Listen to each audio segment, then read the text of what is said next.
Chris, there are too many people here today and too many ailments here today. We've got a limping Greg Cody who's fiddling with the microphone already. Olympian.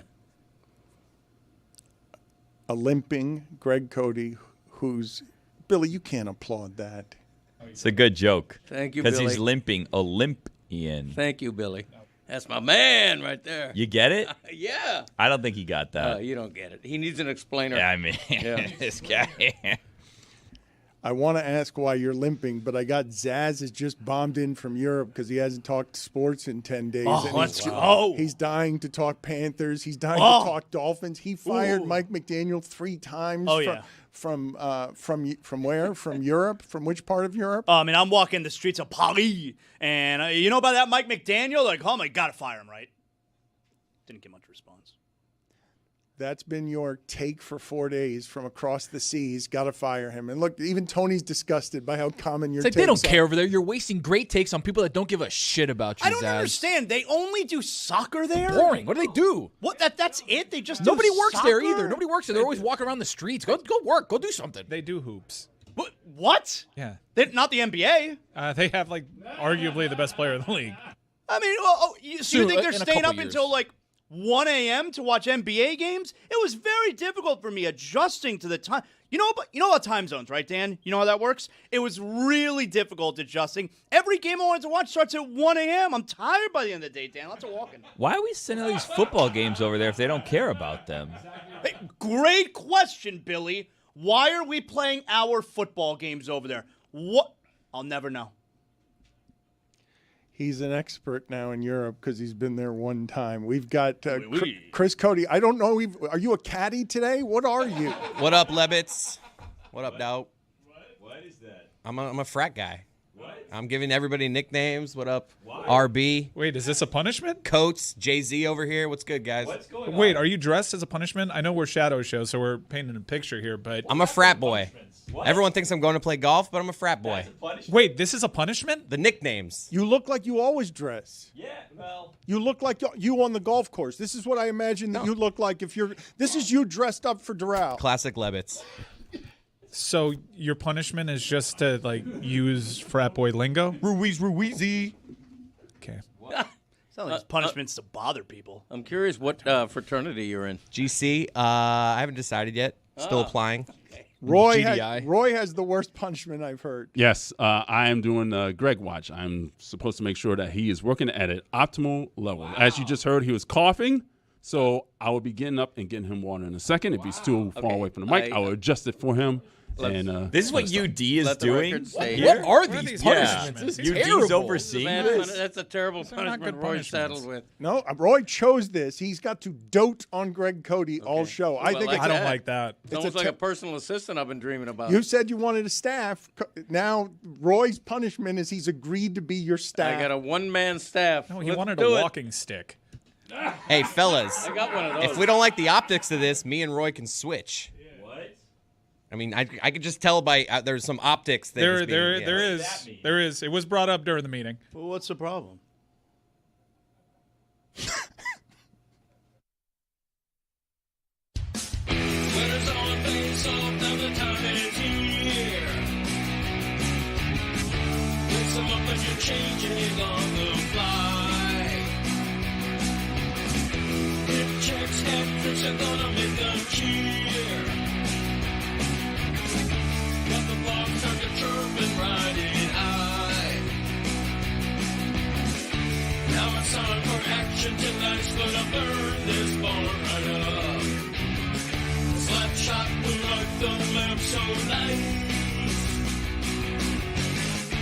Let's go for a breakaway on the Jays to raise the cup. We'll be standing on our heads till we need them at center ice. Hockey is back, Jack. Hockey is back, Jack. Hockey is back, Jack. Baby, and we'll meet you at center ice.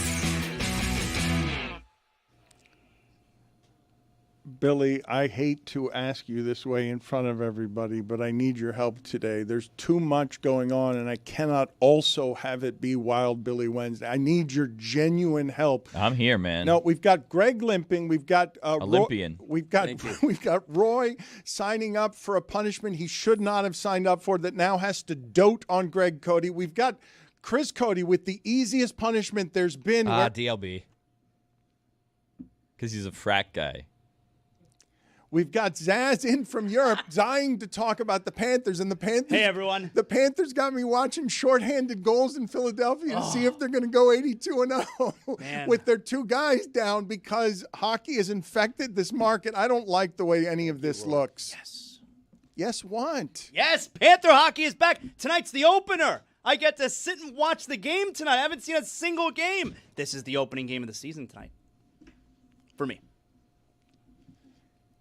You haven't watched in Europe? Why didn't you follow? Are you taking the regular season for granted? I followed. Believe me, Dan, it was the first thing I did when I woke up every morning in that godforsaken country over there in Europe. Now you're talking. What can I see over there that I can't see in Cooper City? Now, I checked my phone immediately upon waking up, but I miss the Panthers. I'm very excited to be able to sit and watch them uninterrupted. And you know what? We'll probably make the Zaslow Mansion family room tonight, Dan, a serious room. You know how I do in the playoffs. Playoffs are serious room. First game of the season, tonight, serious room. I don't understand. The first game started like at 5. You could have watched that one. Well, so it was 10 p.m. for me. Oh, I'm sorry. It's so late. Well, yeah, I was really tired. Are you a baby? I was really tired. You know, are you a Panthers fan or not a Panthers fan? Do you know how flying works? Yeah, do you know how flying works? Well, you were flying. You were in a plane. You were sitting. You didn't have to do anything. Yeah, and sometimes there's this thing called jet lag where then I have to wait the entire day to go to sleep. I have to fight. I have to power through that. You wouldn't know, okay? Because first you get the money, then you get the power. And that's where I am right now. I got the money. Now I'm getting the power. And with the money, you travel. And that's why I was in Europe. You'll learn one day. Maybe. I don't know. I can't predict the future. What do you do with the power? You get the respect. You buy it? However you got to do it, Greg. That is the order that it happens. However you got to do it. That's brought to you by Scarface and Zaz, who's not even suffering a punishment. This is just his style now from Europe. Yeah, I'm wearing a beret from Paris. Yeah, I'm not going to do this. You're wearing a beret? A beret. And so, Billy, I've got Chris has the stinky punishment. Roy has an offensive punishment. Tony's got a lot of opinions on a lot of different things. Which is our punishment. And Jeremy badly wants to get on the show. He's not even working today, but baseball is crazy. He wants to talk baseball, and everyone secured some rights through John Tesh yesterday to music we want to have, and now we can finally have music on the program that is good. Like Jeremy wants to make music for our show inside of the show based on music that we have. Can you guys explain to me what he's trying to do from the other room in the bullpen? Because he's not even supposed to be working today. I mean, he just showed up here, to your point, and said baseball, music, and baseball. And I said, get out. And now he's in the other room, and I don't know what the hell he's going to do. Mike is ready to talk that the Mariners are America's team because the Dodgers are they've got the best players from Japan and the best payroll and all the best hitters and all the best pitchers. And surprised, they're built for the postseason, and they're running everybody down. Mike's a Mariners fan today. Yeah, I've been waiting for this moment all my life here to go up 3-0 in the ALCS. I mean, all the years of torment following this team. But, Dan, you mentioned that the Mariners are America's team. That's a given. Going into a World Series potentially against the Dodgers, America gravitates to the underdog in these situations. It's much bigger than that. Let's not be so myopic. They are Asia's team.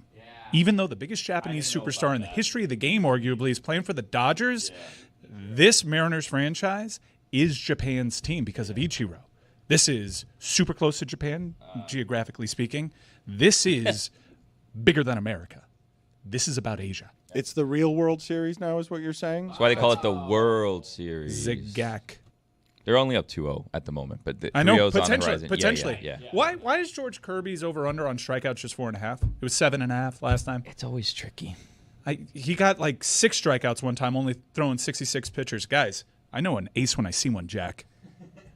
Well, when you say you know an ace when you see one, the part that the Dodgers have that's unfair is that Glasnow goes for them tonight, and they've got another ace. They've got 3 aces. Nobody gets 3 number ones. They've got 3 number ones, maybe 4, and maybe Ohtani doesn't need to pitch. Ohtani's pitching game 4. I'm just saying that this team is the most overwhelming, expensive roster there's ever been. They've got all the star players and all the ways to beat you. I heard something. Roy, can you help Greg? You're on Greg Watch, and his computer just made a noise. You're already failing. Time out. I don't think that was Greg. No, because I'm looking at my volume right now. It is 0. Yep, not Greg. This I knew is on it. Bells. What about the phone? I don't know, but phone. you're on Greg Watch. Hang on. GC, it was definitely your phone. It was my phone. Why does Greg have 3 cups of coffee around him? It seems like a lot. I earned it, Billy. All right, got what I earn. Exactly. I was talking to Greg before the show, Dan, and he gave me a life hack that I feel like he should impart with everyone. That was a great life hack. And I hate to give this away for free, but I'm going to. Okay. Maybe Sorry. save it for Going your to. podcast, GC? You know what? I should. No, just say we're here already. I got a million life hacks. I'll give you one right now. Who uses a K-cup here? Who makes coffee with a K-cup? Admit This it. guy. Okay, admit it. We were talking before because I was using the Nespresso machine, putting in a pod, and Greg, I was telling him, like, you don't strike me as an espresso What's wrong guy. with a K-cup? Well, hold on a second. We're getting there. I was just saying, it seems like Greg is a guy that's just like the classic drip coffee, and then he imparted some wisdom on me. Right. I'm a man's man. Men's men drink real coffee.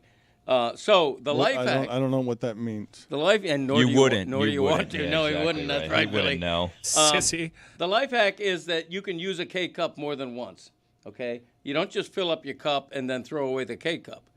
I'm pretty sure they're one serving, You GC. definitely do that. That is No, they're historically cheap. No, you guys not. don't get That it. is new levels of cheapness. That's a white team move right There's there. some barons in this room, it seems, that are wasteful with their coffee. If you use the second, and if you pour it in a glass cup, you see what I mean. Naturally, the first use of the K-cup is the stronger one. But if you don't mind a mild coffee, you get double the pleasure out of a K-cup. It's I can't amazing. believe this. That's Life trash. hack. That's trash, dog. That is bad. Everything dude. okay at home, Greg? You need money or? Right now, the K-cup Look, industry this is is aghast. the because I Recession revealed this. indicator Guys, right here. The Codys are trashy. Come on. We are. My Come dad saved soap scraps. Wild Bill? Yeah, he did. Individually, or would he put it together and make a super soap? Well, you can melt it and shape it, but Yeah.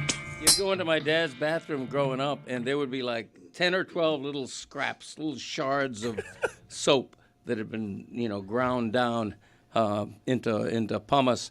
Lava. We were a big lava family. Is that so? Oh yeah. Your hands are dirty, like they're in mud. Great They're commercial. dirty, and you use lava soap. They always use a construction worker's hands. Yes, as well they should. I hate that part, Greg, of the hotel industry where before you would go, you get the individual bars of soap and you get the little shampoos and conditioners. And Right. honestly, you were a fool if you would leave those behind. Those are just going to get discarded as it is. So you take those home for a rainy day, and then you have the soaps. You can make the super soap out of them. Yes. No longer. Now they have fixed the soaps and the conditioners to the I wall don't like that. as though No, you're I in hate prison. that. I don't hate like that. Me neither. I kind of like that.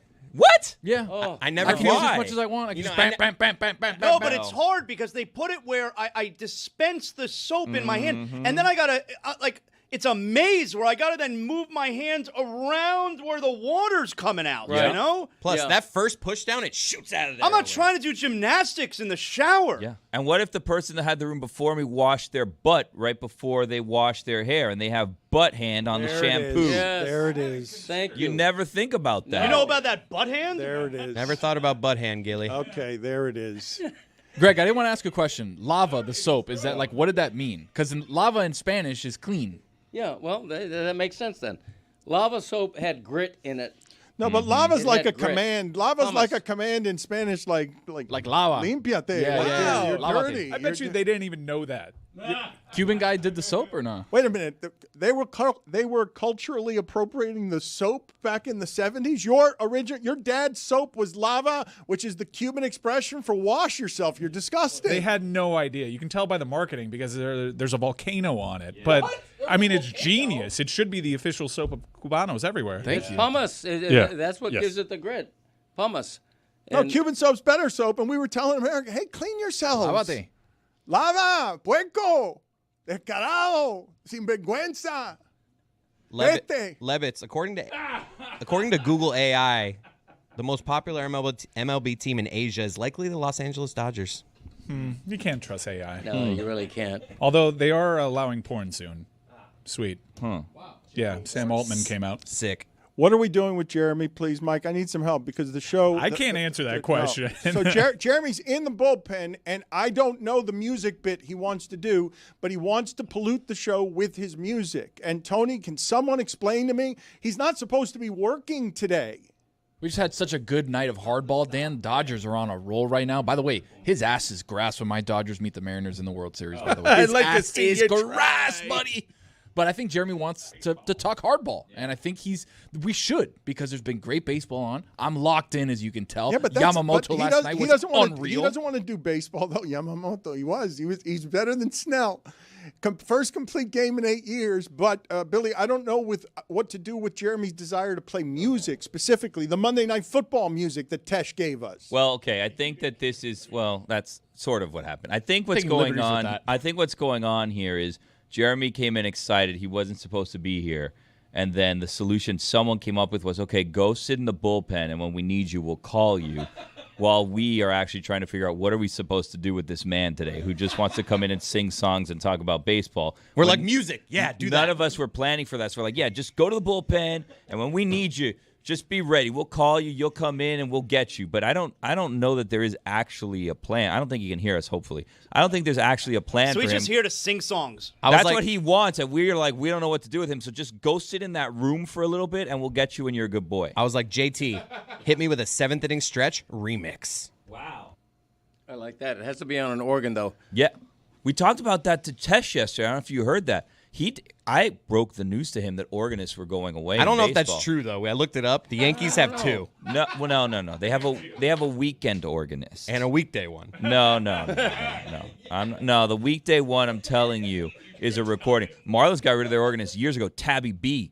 She would come on, Tabby B, and she would play this Take Me Out to the Ball Game. And if we're going to be honest, all respect to Tabby B and her service. I'm getting choked up here. The service that she performed for the Marlins over the years. But Tabby B, a little fast on the 7th inning stretch. Yeah. And then other times, a little slow. It was very hard to keep up with Tabby B's pace. It seemed almost like she was playing games with the audience there. Yeah. Not good. Yeah. So they've been the organists have been going away.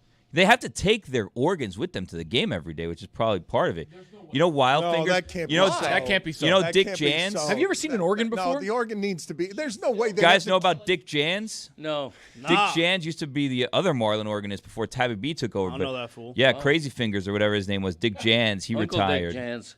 Is that so? Yeah. BG, on Tabby B's Twitter, she still has Marlins Park organist. Yeah. When's the last time she tweeted?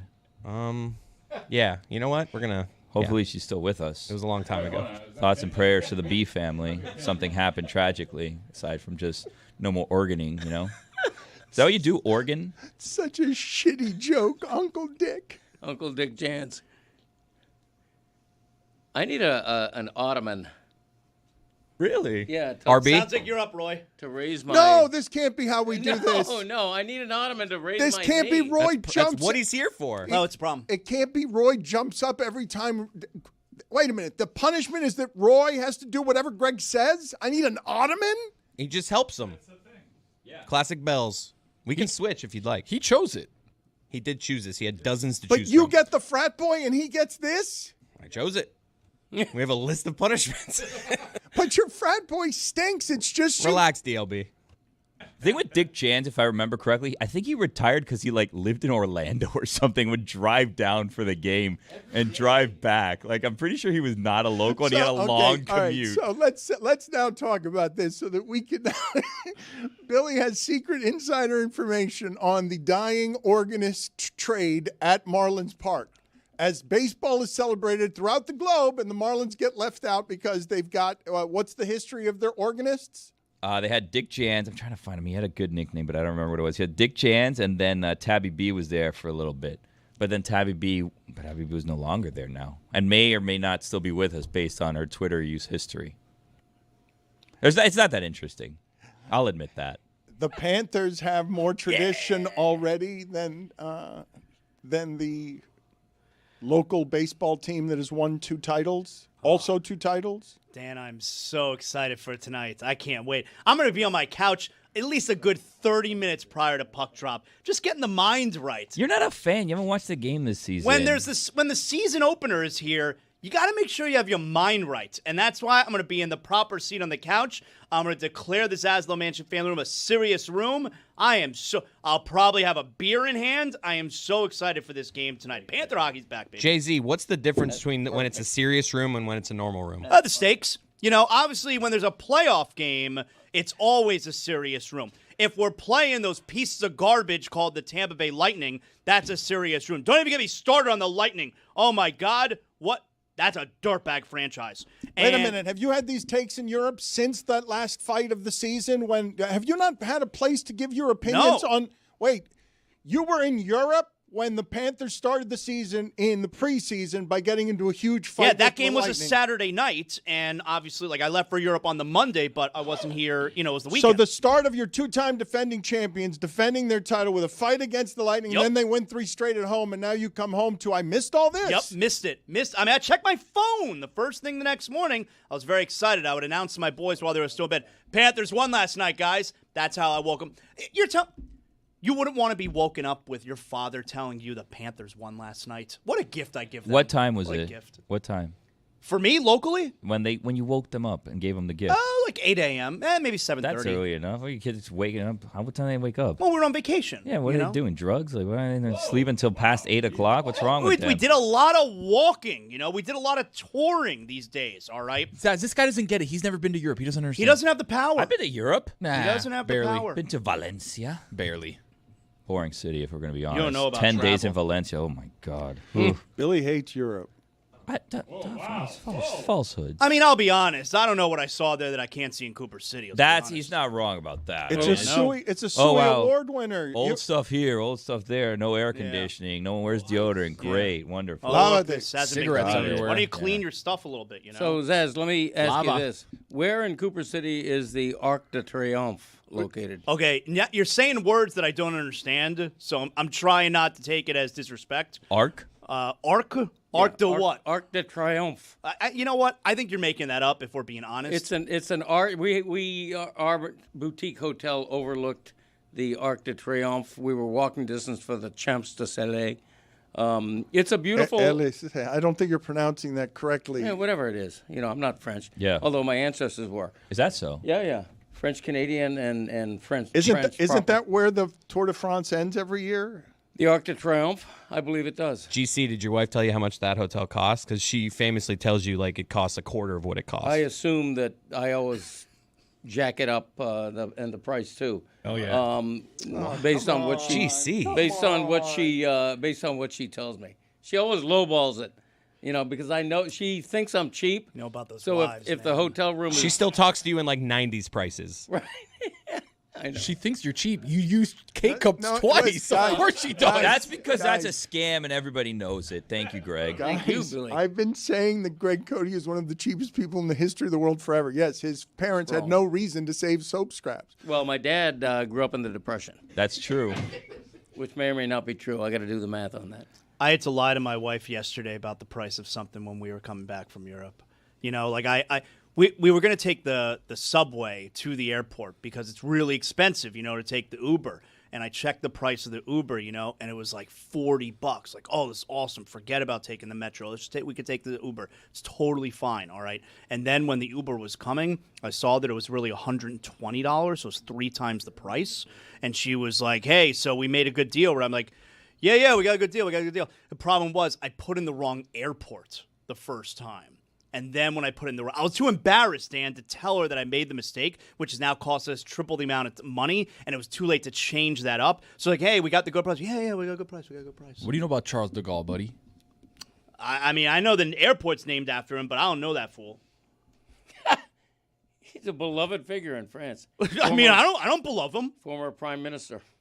Big ears. He Anything had to Cody me. ears. He had the Cody ears de Gaulle did. Big ears. That's the only thing I remember about him because he died when I was a kid. I can't believe the K-Cup thing, man. Honestly, that is wild. You This don't is a consider that to be famous a look. This is a famously cheap family. Greg, please tell us a story from another time about how the Codys grew up being cheap? Well, I don't consider myself cheap, but what Christopher said is true, that if my wife tells me the hotel room costs $400, I assume it costs $600, that kind of thing. And my dad, cheap. When you say... Well, why can't she tell you the real price? Like, are you going to get mad? I would be like, what? Why are we spending that much on a hotel? We stayed at the new Pier 66 the other week. It was more expensive than the thing right up the road. That's the Ritz-Carlton. Yeah. So it's you got to be careful when you rent a room. I tell you. And you got to remember, Wild Bill grew up in the Depression. He did. So like, if Wild Bill heard these prices, like that's a year. That's a mortgage for a year. Right. Back then, you weren't cheap if you saved soap scraps. That's what everyone did. But the K-Cup thing. The K-Cup thing is brilliant. Yes. Also trashy. Why? K-Cup, K-Cup. K-Cup, K-Cup. Drinking your coffee. Drink it with Cody. So that's what Jeremy doing. That's great. That's good use of his time. Can I ask you something about the K-Cups? You use it for the first time. Where do you keep them until you then use it again? I use it immediately. Like if once the grounds inside have become cold, they are disqualified. Then you throw it out. But if you use it immediately, like I would pour this cup, right, with the first use of the K-Cup. And then I'd get another cup and I would do lift the handle again, lower the handle in the same K-Cup. You get the light on again that asks you what button to press. You press the large button. And what happens is you get a free cup of coffee. Now, it's not quite as strong as the original, but it's perfectly drinkable. So what do? Put in a little less sweetener, a little less cream. You get the hue correctly. You balance the hue, and you have screwed, the coffee industry. Can I be honest with you? I think I'm going to try this. Who wouldn't? Why wouldn't you? You'd I think be I'm going gonna try it. to not try it. I think I'm going to try it. You got to try it. Is it cheap? Is it efficient? Is it something that he's just making two different kinds of coffee? He's getting a 2-for-1. It's not being cheap. It's just being smart. I think I think I'm going to try it. What is happening? That's the life hack of the week. K-Cup, K-Cup. Drinking your coffee. Drink it with Cody. Great jingle. I think Roy, you should bring him some more cups of coffee because I'm just saying he's only got 3 of them there, and we want Cody's doing such good work on behalf of coffee and how you should drink more of it that we should get him some more coffee. Why do you have 3 cups of coffee already in front of you? No, these are waters to soothe my throat. And yet you still sound raspy. Well, that's, a lot of people think that's sexy. What's happening with your knee? People worry about you. You're over 70. You missed talking Dolphin football. I know Zaz wants to talk Dolphin football. What a team. Well, I was in here 2 days ago, so I did talk Dolphin football. No, but the Tua thing happened after that and engulfed the team in flames. Okay, The McDaniel reacting to Tua, and now it's that dumb conversation. Right. Now it's instead of talking about the Jets, the Dolphins get an extra week of everyone's laughing at them because there's only one now that they fired Callahan where you're like, oh, they don't know what they're doing at all. Like, it's not even about losing. It's just like, oh, the Saints will win a game here and there. But that team down there in Miami is about to implode. Like, their fast receivers out after 2 games. And then what are they going to do? Oh, they don't have enough of anything. The whole thing's going to collapse. Who's going to get fired? And quarterback saying, not me. I mean, I think among the most embarrassing things going on with the Dolphins now, it's not just that Tom Brady's out of the league and now the Dolphins missed that opportunity and the Bills are doing what the Patriots did. But on top of that, the Patriots have now actually lapped the Dolphins where they were able to somehow rebuild and then be better than the Dolphins again. Yeah, Drake, that to me is maybe the most embarrassing part. Drake May has been really, really good. But if I can say one thing about the Tua controversy, which to me should not be a controversy, I think I'm the only one in the media I don't hear defending anyone doing this. You are literally alone. Who else? Joe Rose isn't doing it. Everyone is bailed on this ship except for the homerific Cody who's saying that's Tua trying to exhibit leadership. I've heard no one else say that. Okay. Tua's problem is not what he said. Tua's problem is the broad public perception that he hasn't earned the right to say it. Okay? If Dan Marino says the exact same words, everybody's going, wow, that took balls to say that. He's right. Danny's expressing leadership. He's stepping forward and saying, hey, you guys get your act together. This bullshit is we shouldn't be playing this terribly. But Marino was amazing from the get-go. He earned it immediately. Oh, but Okay. this is such a good place that Cody is making this argument from. Everybody knows the ship be sinking. Like, it's all done. Rarely do you get one of these calamities, sports calamities, that everyone in the country's looking down there and saying, that might be worse than the Jets, and look, the Patriots are better and the Bills are better. We love this sport. Patriots ruled it. Are the Patriots going to rule it again? Look what's happening with the Jets and the Dolphins. They fought over Fitzpatrick. Bills tried him too. This has been funny for 20 years. Now it collapses in Miami in a way that's louder than the Jets, who don't know how to coach. Like, the Jets don't know how to coach what's happening there. They are coaching calamities there. That's an amateur football team. It's not because the talent's amateur. It's like everything happening there is the most amateur thing in the league. Penalties, stupidities, and that's the worst team in the league by miles. Like, we've seen no greater incompetence this season than the Jets passing game in the last game. Took the stink to two countries. But laughing is in Miami. Jets are done. Everyone's finished. But the laughing's in Miami because the quarterback and the coach are fighting, and it's loud as hell. And there's only one columnist in America who's saying, I don't see it on national television either. No, Tua's trying to lead here, but the company, the region, doesn't believe he's actually Marino. It believes he's a failure too, who's going to get swallowed by the mess. So he has no backing except Cody. Okay, let's make this clear. He is speaking as a captain of the team and as the starting quarterback. Okay? About player-only meetings. Yeah. That's like that's like the leaders of the team lead those meetings. Right, Okay, who's the leader of a player-only meeting if not Tua? He is. Right, so Right, but he's questioning the leadership. he's like, we have people not showing up to these things. Whose responsibility is it to pressure people and make people feel like they need to show up to these When things? you call a players-only meeting, you don't call people 20 minutes before the meeting and say, hey, you're going to be there, right? You assume they're going to be there. And when they don't show up, and then you blow the game in the manner that they blew it, you're frustrated enough and angry enough to say something. I don't blame the honesty in that. I appreciate your perspective here, but what do you make of Mike McDaniel coming out and saying Tua shouldn't have done it that way? I think he didn't support his quarterback. I think what he said about Tua was worse than what Tua said about his unnamed teammate. The ship be sinking, guys. Like, this is how it. Man, they don't want to be laughed at by everybody. I think, isn't Chris supposed to be the frat guy? Why are you doing that? Twice you did that, Be DLB. sinking? Is that an apostrophe No, after sinking? it's just it's what it's famous for. I'm sorry, I wasn't. Wasn't that in the Toronto Blue Jays clubhouse one time? No, this is. I mean, don't get me wrong. You sounded super duper cool when you said it. Pop your collar next time.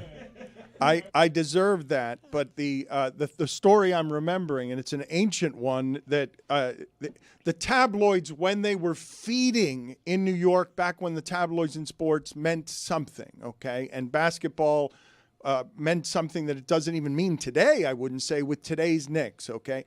Everybody was laughing in New York at the basketball team, and I'm forgetting the name of the player. It's a famous quote. The ship be sinking comes from a famous New York player. Michael Ray Richardson. So forgive me for forgetting the name. But the moment that he said that, he gave fodder to the media to make the city explode, and now everyone laughs at this team because in his own voice, that guy just said, we all know that it's all going down. Everyone's going to get fired. We're all going to lose our jobs. I've never seen it happen like this in Miami. Tell me when. Tell me when you've seen that it's coming out to clean house. Like, just sweep everyone out of here. The owner's old. He's a billionaire. He's a very successful man in every other way. This team continues to embarrass him because it's an international failure. And now everyone wants everyone out of town. It's never happened in this market before. I feel like it's happened to the Dolphins like 4 times this century. With Flores. I'm pretty sure, without any hyperbole, I say this, we are witnessing an all-time worst Miami Dolphins season. Not the worst, but one of the all-time worst Miami Dolphins seasons. This right? one sticks out because this pain is so drawn out. We there- went into the season kind Yeah. of feeling like this. You were at a tipping point already. Yeah. Where all the other ones, like the season kind of fell apart later in the year, and then it was understood that guys would go, and sometimes you had interim head coaches. Just Mike McDaniel's there just twisting in the wind. There doesn't appear to be Like, a everybody path. knows what the end of the rainbow looks like. Or I shouldn't say rainbow. There doesn't appear to be a path for anybody. Mike McDaniel, Greer, Tua. There doesn't. So what are we doing here? Just kill it. Get a better draft pick. I think the funny thing about this team is that it could be like vastly different had just one or two plays gone different ways in different games while also not being different at all. Like, had HN not stepped out of bounds in the Patriots game, they would have won the But Patriots this is the game. stuff that happens to bad teams. No, you're but saying. no, but what I'm saying is, had they won that Patriots game, that's another win instead of a loss. Had they held on and won that Panthers game and not given up a second game-winning drive to Bryce Young, they would have won and not lost. But Had they- continually doing stupid things is what bad teams No, do. but what I'm telling you is, that same thing could have happened with the Chargers, where they make a tackle, they win that game, and you could be looking at a team that so has a funny. winning record. It's so funny. That is not good. Yeah, and then you don't make the changes that are necessary. So while the team is what the team is, these bad mistakes could end up helping them long term because it can give them such a bad record that they ultimately do what they've needed to do, which is completely clean house. They need to get rid of Greer. They need to get rid of McDaniel. They need to likely figure out a way to move on from Tua. But if they have a winning record, they're not going to do that, and they're going to be stuck in the same position, and it's just dumb plays and mistakes that have put them in the position to finally make the decisions that they've needed to make. You brought up interesting points, but does this team feel close to you? Like that You may could be talk so. yourself. You could talk yourself into it if the team's 4-2. But I think that's exactly what you're doing, talking yourself into it, because they don't appear that close. They have 6 one-possession games. Oh, Billy's right. I mean, come on. The whole league is This upside team looks down. like trash. This is like, from a neutral observer, that's a garbage team and always has been this season. No, and you guys got blinded by some weird but- shit. but- I'm not exactly sure. This has always been a bad team. Yeah, but Greg Steven- never made sense with his projections. Like it was a bad team. It was one of the jokes in the league. But Stephen Ross has never made the decision and is never going to make the decision with this group of people if they continue having a winning record or being a game away from the playoffs. They're like, we'll add here, we'll add there. They didn't add anything last. I mean, they added Waller, which Dan ended up being right about Waller, which is like crazy. But they wouldn't have made like large scale changes if they had a 10 record. This is what we needed, is what Oh, you're no, you arguing. either Yeah. want to be really good or really bad. They're having that conversation in Cleveland. And do you think Cleveland's close to being a good team? I Well, don't. which one of you was saying that Cleveland is a must-win game for the Dolphins? It is. Yeah, they got to win that one. I think that if they lose at Cleveland, I think McDaniel might be fired after that game. Why wouldn't, to Billy's point, why don't you just lean in at this point to McDaniel, make this a bad season? Well, no, it's not like it gets better when there's an but interim you, coach. Sometimes you bring in an interim coach, all of a sudden they Sometimes you get a He's brief Dan bounce. Campbell. Sometimes it's Dan Campbell. If I'm Ross, I leave it.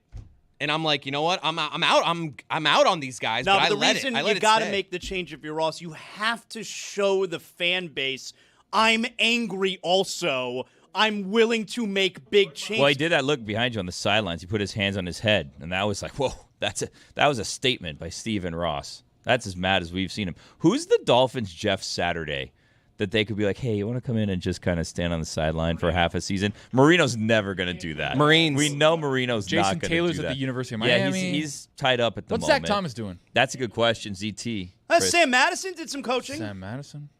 ZT, that's your trick, Chris. I just said Cody. Marine. That was That's a bad one. On Marino, you made him Marine, and that was you and Which your is just as long character. as Marino. We just changed the last letter. Dan the man. That's a good one, Roy. It's a cursed franchise. Here's an example. When they went 1-15, that was not a panacea. Okay, they drafted Jake Long, I believe it was, instead of Matt Ryan. Okay, they had a good year the next year in Sperano's first year, and then they went 7 years in a row without a winning record. So even if you go 1-16 now, it would be, and get that top draft pick, it's no guarantee if you don't have good people making the picks. Look. Everybody's going to be fired here, okay? McDaniel's going to be fired. Chris Greer's going to be fired. It's just the only thing we're arguing about is when. Should it be right now? Should it be at the end of the season? That's the only debate here. We all agree this has been a nightmare season, and the current regime won't survive it. Greg, would you agree that McDaniel has had the blueprint in place to show that this offense can score 70 points, can be really good. If they went out and fired Chris Grier instead of McDaniel, how would that make you feel?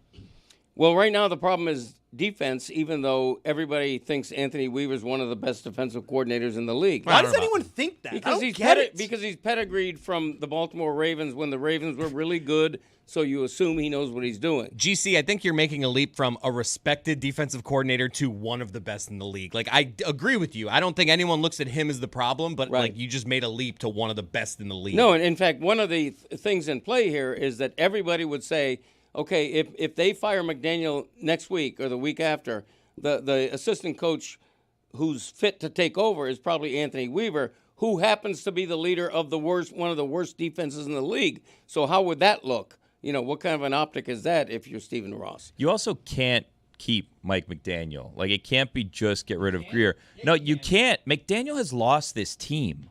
Like, he does not have the guys believing in him whatsoever. It's very obvious, and just changing Grier is not going to fix that. Well, and no general manager is going to come in and say, yeah, Mike McDaniel, that's my top choice to be the coach. Right. No one's going to do that. No, the GM will want his own head coach. Now, he may be forced to live with Tua for the next couple of seasons, but he absolutely would be able to bring in his own head coach.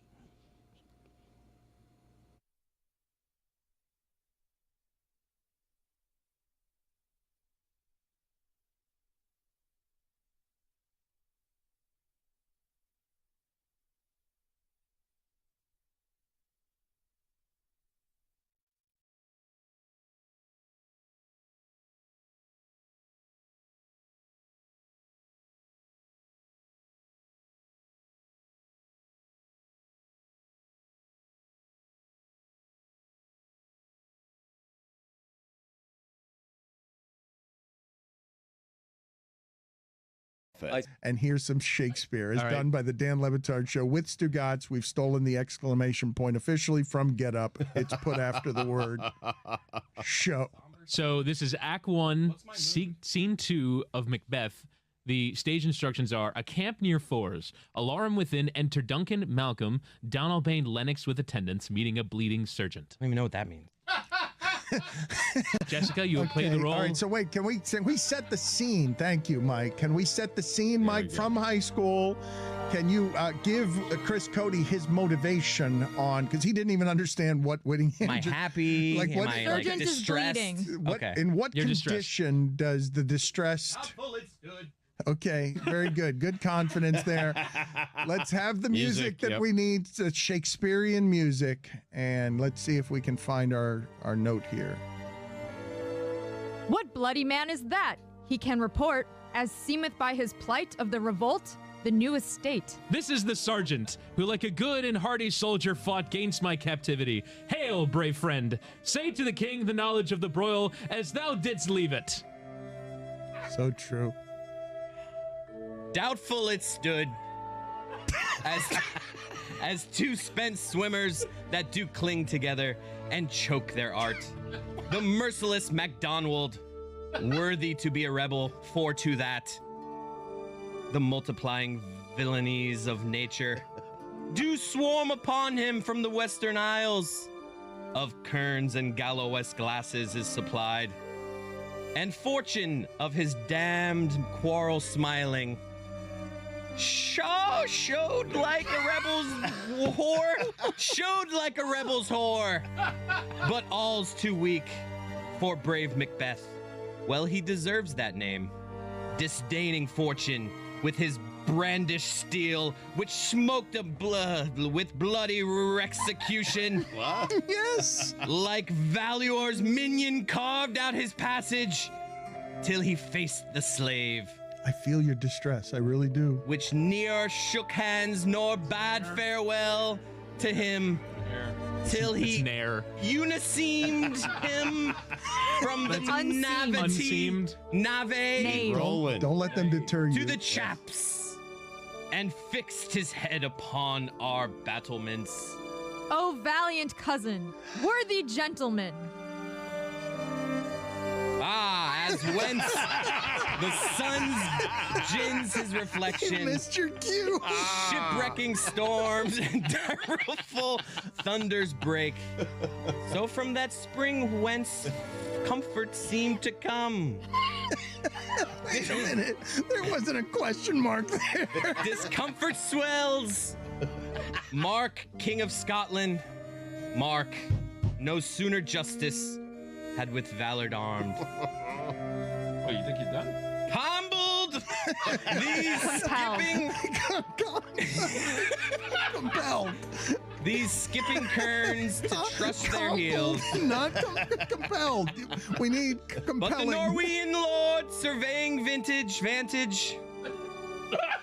Which is it? furbished arms, Vintage or vantage? and new supplies of men All right, we've begin a fresh assault. tested his endurance. Not this. Our captains, Macbeth and Banquo? And scene. You almost made it to the finish line. You started leaking confidence. It was not unlike the race outside in Freedom. You were very confident for a moment, and then you fell at the finish line. But Showed his long track. Excellent, Chris. Excellent. Vintage, vantage. Long white crap. Coupled, compelled. Ah. Billy Does Barbados Carnival. So welcome back, Billy, and I don't know where this particular tension is going to end up. Welcome back, and I also want to get to Mike Ryan. He does not agree with you on Hard Knocks, Chris. He doesn't. Oh, trust me, we had a whole text exchange last night. I almost drove to his house to fight him. Yeah, you guys have very wildly disparate opinions on the Oakland Raiders and Hard Knocks. But first, Billy, welcome back. How was your honeymoon? It was good. Thank you for asking. Oh, he's tightened up his game now that he's refreshed. Okay, things are It's just. just so hot today, Dan. I don't know what's going on with the air, but luckily I have this little fan that I bought before a hurricane that I have plugged into my phone, so like it's keeping me nice and cool. I'm so jealous. You guys should get these. These things are awesome. Look at it, Dan. You see this thing? Look at this.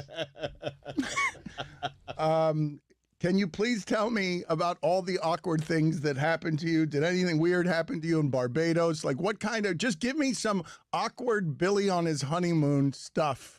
Is there anything that... The non-awkward would be a much shorter story. Yeah, I wonder how this is going to go. What's the best you got from your honeymoon? And then we'll move on to other things like Antonio trying to steal your job. I've had a lot of awkwardness, well, in my entire life, I guess. But recently I've had a bunch of awkwardness. So I'd say from the honeymoon, I think the most memorable thing that we did was, so in Barbados, they have an annual carnival, right? Or carnival or whatever, right? It's called Crop Over.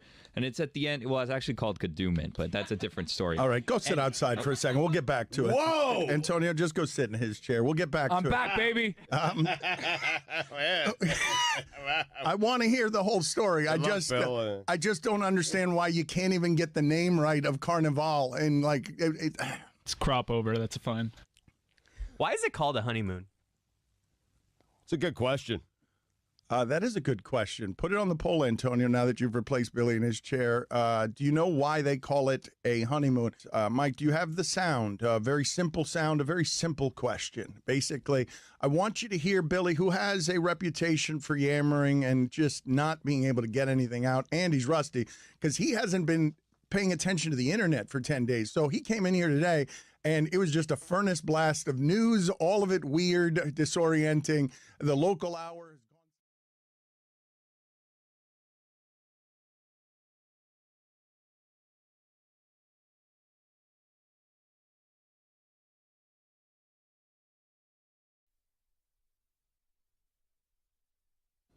This episode of the Dan Le Batard Show is presented by DraftKings. DraftKings, the crown is yours.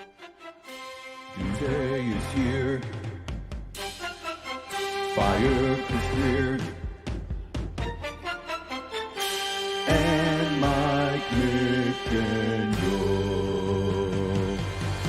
We're losing to the Browns. I don't think we're allowed to use that music. That's going to cost us money every time we do it. Worst that's going to happen. Whatever. Tony said we're good. No, this can't be. This can't be how we do this. We're not allowed music rights. I miss our music. I want music. That's royalty free. You're good. Yeah. We found out accidentally from John Tesh yesterday during the interview. He's like, you guys want to hear a funny story? And he's like, you know that Monday Night Football song? Like, that was just like a public domain song. And we have access to certain like public domain sites, and we like started looking up. It's like, oh, we like pay a subscription to the owner of that song, so we can technically use that song, even though it's a Monday Night Football song. And we had a little talk, and now it's kind of like, well, we're gonna use that song until someone says we can't use that song anymore. And then Jeremy took that as an invitation to come in today and write a bunch of songs that we don't want to hear. Well, we've reached the portion of the proceedings where Mike McDaniel has lost 17 of his last 26, and when the Flames climb on this, you get these guys, Des Bryant and LaShawn McCoy. These are the voices that sometimes shout their opinions, and these are two of the least informed you will find spouting public opinion. And they run over to where the fires are, and they just shout into the fire. LaShawn McCoy, the quote is, they don't respect Tua. This is why the Dolphins can't win the big games. This is why, because our leader can't be a leader. Our leader can't be real. The can't be real part is a note he's hitting there on purpose, that Tua is some management guy, that Tua is what here? Our leader can't be real is what? So he's saying, I guess he's saying that he's not like part of the team, right? He's not like one of the other players. Well, he's management calling out. He's management snitching on the players for being late and not being professional, saying their fault. It's the leadership problem is everyone but me. Well, based on what Tua said, I think he could sooner be accused of being too real for calling out his teammates. And management, McDaniel, the next day, does not support what he said. So that's why I say McDaniel really threw his quarterback under the bus. And now Des Bryant says, I guarantee a lot of the players don't respect Tua. Tua points the finger, and here's where he's got him, and you can't dispute this. He points the finger, and literally 4 are pointing back at him. And he got him there. Good point. That's what they say. That's not true. If you point the finger, is 3 pointing back. Right, at you. the thumb is pointing the way the finger is. Yeah. Yeah. You need that thumb to go in the other direction. I'm doing it right now. That's 3 pointing back at me. Dan, you're throwing up a gang sign. What's there. I don't Levy know what that doing? is. Be careful with that. Don't show that on air. Yeah. Ship be sinking. The ship be sinking. Both, really. Yeah, that's what I said. You know, Keurig's an American company. Thank God. I've been looking it up. I thought, the way that they had it, and they had, the umlaut on the side, I thought it was, Dutch or something. Yeah, no. German, maybe. It's American. They're faking this. And the inventor of the K-Cup, John Sylvan. I don't know that fool. Yeah, get ready to hear what he said. John Sylvan, a man who's amassed a fortune from K-Cups and all that What did he jazz. say? I regret inventing the K-Cup. Shut up, What? John Sylvan. Whoa, Yeah, come shut on. up, That's John something you say Sylvan. when you're rich. Oh, I regret being rich. No, you don't. Exactly Shut up. right, please. That's not a respectful use of that music. I think it is. You say it's royalty-free music. I say that music is royalty. I think Tesh said that's the best sports song there's ever been. Odd. In the history of this show, the one time that you're disciplined about royalties is when we're allowed to play it. How's this guy come out with it? What face does he come out? Go, get out of it. Does this guy come out and say, Sin cara. I regret inventing this thing that's made me billions of dollars because of recycling or something. Get out of here It's with a that. great convenience. It's nonsense. He doesn't regret anything. It reminds me of when Popovich was like, you know what? I really wanted to be a D3 coach, and I didn't want to do all this NBA stuff. Go do it. After $100 million? Yeah. Okay, yeah, you could say that. Go quick. How about the poor D3 guy who's trying to make a buck? Mm-hmm. Greg Cody just Is he okay? Is he okay? Come on, Bells. Roy, he might need something. No, I pressed the button. He also grabbed the microphone too. I think Awesome. Roy, you got to help him with the microphone as well. I'm leaning back purposely for the sake of my knee. Jack. And luckily the microphone reaches me, so we're all good. How is your knee? Like what is the state? Have we gotten a report yet? Are you going to have surgery? Are you going to need surgery on your knee? You're limping, you're playing through pain. You got that bad knee? You couldn't Olympian. You couldn't make it yesterday. You couldn't make it to the show yesterday. Right. I was on Monday. I'm on twice a week, Dan. That can't be good. We're just looking at it on the screen. Is that your actual MRI? There's no way, right? It looks like a Picasso painting. What the hell is that? I don't know what that is. Looks like that knee's happy to see me. Yeah. Trick knee. I'll find out Friday morning whether I'm having surgery. There's like mold growing on the middle of your knee there. What is that? ain't me, So babe. I don't know if Tony TC can read a X-ray. Buddy, I've had more X-rays and more MRIs than you can even imagine, pal. What does that mean? The MRI is magic. The one on the left looks like it's literally screaming in agony. Yeah, it is. Who's DC? Tony Colladi. Me, yeah.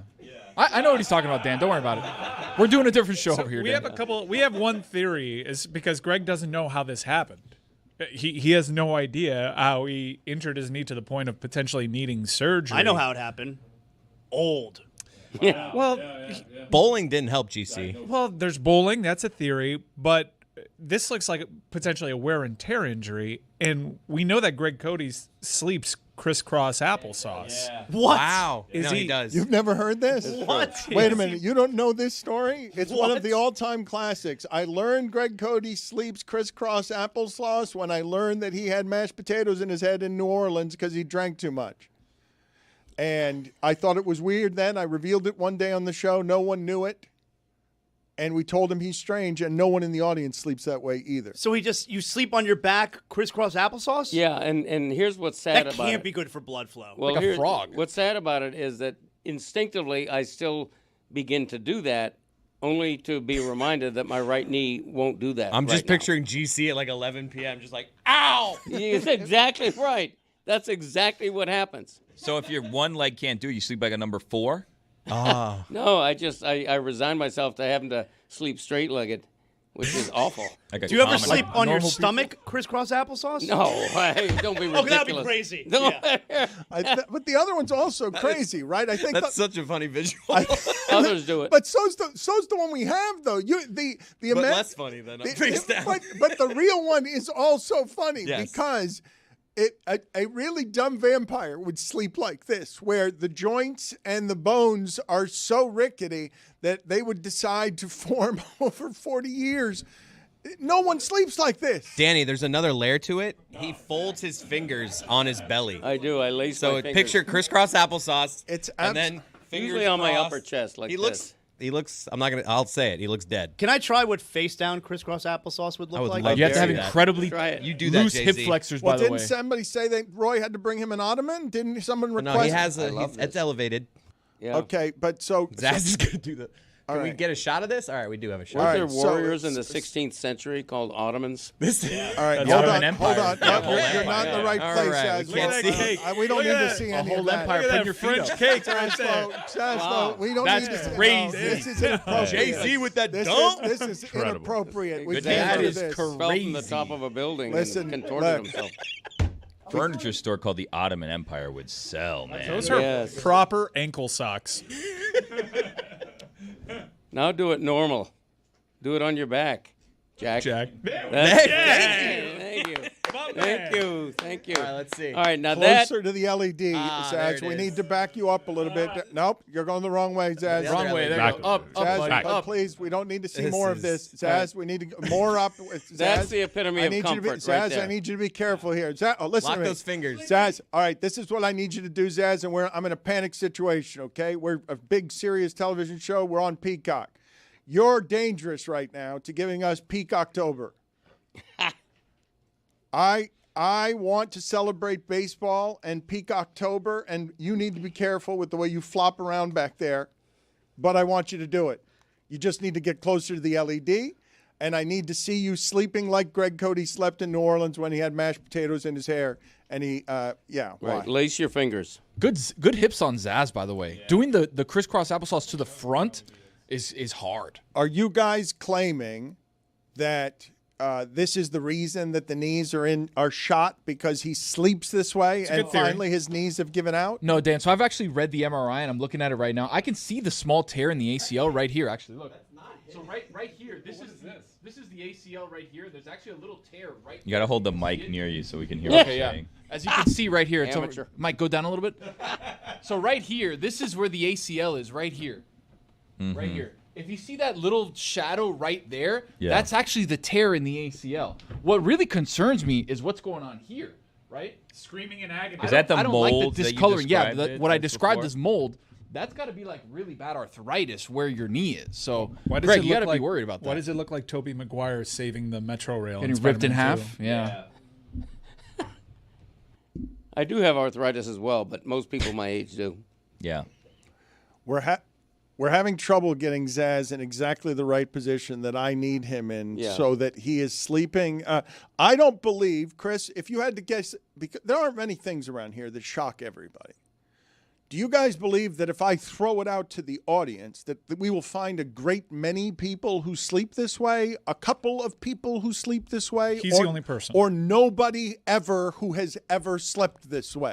None of us have ever encountered this in our lives. Danny, I think we're getting 97%. I think you'll get 3% of people. There's just some people out there that Liars. mess with polls. Yeah, Well, they'll support me. I got my supporters. I got 3% support. But have you ever met someone else you've heard to sleep this way? No, but when do you have that conversation? Well, that's why we're having it. Hey, Jack, nice to meet you, by the way. What's your sleeping pattern? What do you straight-legged like most people? Do you cross them? What are you doing? So no, I don't have that conversation. AI says that this is not typically used for sleeping. Sleeping in this position can cause spinal misalignment and pressure on nerves, potentially leading to pain or numbness. The nerve of that. Mm-hmm. He's right. Don't look at an Olympian like that. It's nothing I could do for that, Dan, by the way. Okay, Roy, he's going to need your help because the frat boy's not helping us today. Mike's a Mariners fan. Bro. Jeremy's in the other room making chaos and music. And Jeremy also wants to talk baseball. It is unfair what the Dodgers have. It's funny how unfair it is. They could beat you more ways than anyone. They're built specifically for October. I've never said that about a baseball team. Their roster is just perfectly built for October because they've got a bunch of aces who could pitch. Like the starting pitching they're getting is like no one in the sport. They got a complete game last night when there hasn't been one of those in the playoffs in 8 years. Mariners have a good staff, though. Like they can go pitcher for pitcher. You know about that B Woo? I don't know about B. You know about B Woo? Pitcher for pitcher strong. Yeah, B Woo is very handsome. Have you seen B Woo? Let's go to Jeremy and talk baseball for a second. Talk Mariners, talk Brewers, talk Dodgers. It is funny to think that the Brewers hit a home run on the first pitch and then can't do anything the entire rest of the game. Springer did this in the Toronto game the other day, hit a home run on the first pitch, and then they lose 10-3 because Seattle is America's team. And Billy, is anyone here to declare that it's going to be anything other than Dodgers, Mariners, and everyone's rooting for the Mariners because it's global, because it's Japan against America? It's Ichiro might pitch or he might not because Seattle's got to be the enormous underdog. Who's America and Japan versus America? Because you said that Seattle was Japan's It's team. Japan versus Japan. Yeah. But also America is on Seattle's side. Can I just tell you? Right. Ridiculous way to sleep. Ridiculous. No, it's so comfortable. It's plus that like if I'm ever in a hotel that's got extraordinarily short beds, made for me, right? I can sleep in a child's bed without a problem. What kind of brag is that, GC? I mean, That is I'm made for wild a short that you bed. said that. Yeah. I'm made for a short bed. It's crazy, man. Okay, I'm not an NBA player. I don't need a 7.5-foot bed. Give me a 5-foot bed. I'll deal with it. Yeah. Why? Because I sleep the way I sleep. It's perfect. And if I want to sleep long-legged, I have that option. Well, not without rotting your knees out. It sounds like they're creaking. You can't even sleep that way. Your body's retreating to a frog-like form at night, desiring something, and your knee pain is making it so that you cannot do it. Then why do I have a pristine left knee? Answer me that. That is a good question. You'd think it would affect both knees. Yes. Well, did you MRI the left knee? No, because I have no pain. No pain. Yeah, but I you have don't the know if left you got knee of an something in there. Olympian. That's Tony, true. I need to call you out on something. Billy made a face. Neither of us understood it. You proclaimed yourself the king of the MRIs. And Yeah, that's right. And Tony rolled his eye. Billy rolled his eyes. What do you mean you're the king of the MRIs? I know what I'm looking at when I'm taking a look at an EMRI. No, That's but you what I'm also saying. said you know MRIs like nobody's business. No, he said I've had more I've had MRIs, more MRIs than anyone. anybody here. Yeah. Is what I said. Yeah. Which is true. As a flex. No, not It's as a a flex. weird flex, Not as yeah. a flex, just as letting you guys know that I've been through the machine, baby. That's what I'm saying. Yeah. I've had multiple knee surgeries, so I know what I'm looking at. There's been doctors that have put up knee things and been like, yeah, look, this is what's wrong. That looks like that. That looks like this. Why did I tell you exactly where the ACL was, Dan? Because I know. Yeah. Tony and I can relate. Thank you. But you know what? The MRI system needs a technological improvement. We do, big time. Why is it so loud? I had to wear The magnets. I had to wear earphones with bad music playing for 25 minutes because the technology. It's like you're You next didn't to tell a them jet what to play engine. for you? They should have had the Greg Cody guys, show. you on. don't get it. They They didn't don't have the do Greg that. Cody Yeah, show as I an option? requested it, and they're like, "What?" So the way it works, to my understanding, is a bunch of magnets like spinning around in a That's the circle, noise, right? yeah. But what else spins around in a circle? Vinyl, records, Ooh, I and like what that. happens when they're spinning in a circle? Music is playing. You know Why what? is it that MRI machines can't have the same technology as vinyl records, where Yeah. you're playing music with every spin, a note plays? Right. You know what I just discovered? I just discovered listening to my own podcast. I must have pressed a button or something that, whether I want it or not, it now gives me the words that are being said on my podcast. I love that. Except it misspells my own name. Yeah, I hate that. All right, we got to It rewind, though. spells it C-O-D-Y. You record your episode, and then you listen to it. Multiple Yes. times. Twice. Okay? I listened to it the first time as a listener might. I listened to it the second time As with a narcissist. with a critical ear. The second time I'm listening for things that we could have done better, things that weren't done, that should have been done, that I asked Yeti to do. Not that I'm throwing him under the Wow, bus. Oh your my best Tua God, impression. Tua. No, I mean, I'm like, play what I just said, because we're an edited podcast, so I can say this in the middle of a podcast. Yeti, play what I just said at 0.5 speed. And then he doesn't do it. So it sounds extra slow. Yeah. And he doesn't do it. Wow. It's called quality control. You guys wouldn't know anything about thank you. that. Thank you, Billy. Billy gets me. Yeah. I mean, Billy's a good producer. I mean, crazy. Thank you. MVP. Well said. Yeah. Most valuable producer. No offense, Christopher. The Greg Cody Show featuring Greg Cody. With. You said a With. couple of things. With, Hey, you're yeah. It is supposed to with. be doting today. I just did. He With. is. He's correcting you. What a doter. Good job, Roy. Thank you. What's on this week's episode? We have Dolphins legend Larry Little talks about, growing up in segregated America and how that went for him and his life today. Talks about the current Dolphins. Interesting. He's got a new book out that he's pimping, so that's why we had him on. When we did, I should say. I would have Larry on all the time. We've had him on the podcast once before, and because of his current appearance, he is moving up the chart on our top 100 guests of all time. But it's good. I talk a little bit about my knee. We do a Dolphins autopsy, so it's a fun episode. You should have him on again next week. Why? Because you said you would have him on all the time. Well, it's a figure of speech. Okay. That I kind of think thing. you would Yeah, crush exactly. it if you shared the stage with Hall of Famer Larry Little and let him lend your credibility.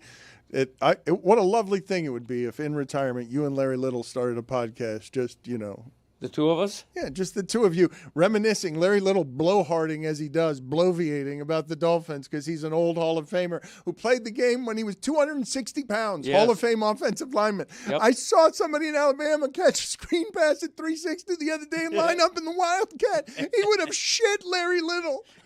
Proctor would have shit Hall of Famer Larry Little. I think Cam Scattaboo's 260.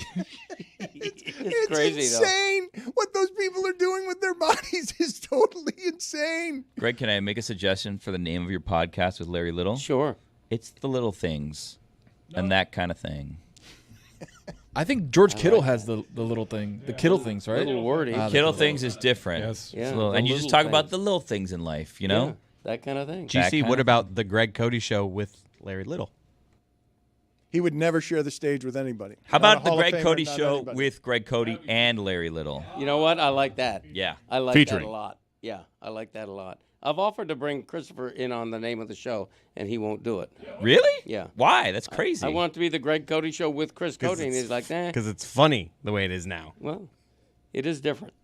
What if you were to say the Greg Cody show with Greg Cody and Yeti, and then your name is out? Would then that bother you? Also, not a good name. Or the Hee Haw 3. It would have music if all of a sudden you tied all the things together instead of criticizing Yeti's producing. Yeah, but then I'm not Jeremy's crit- involved. Yeti knows. He's listening to this show right now. He knows I love him. Well, He's Jeremy's that one been warming football. up in the bullpen for now 2 hours. We should go to him. He's also got some music. What is his music about? Because I need to tell the audience here, forgive me here for stopping the show in its tracks, just because Ron McGill is, I'm going to say, if not the biggest treasure this show has, like certainly there aren't very many that are as big a treasure as this guy.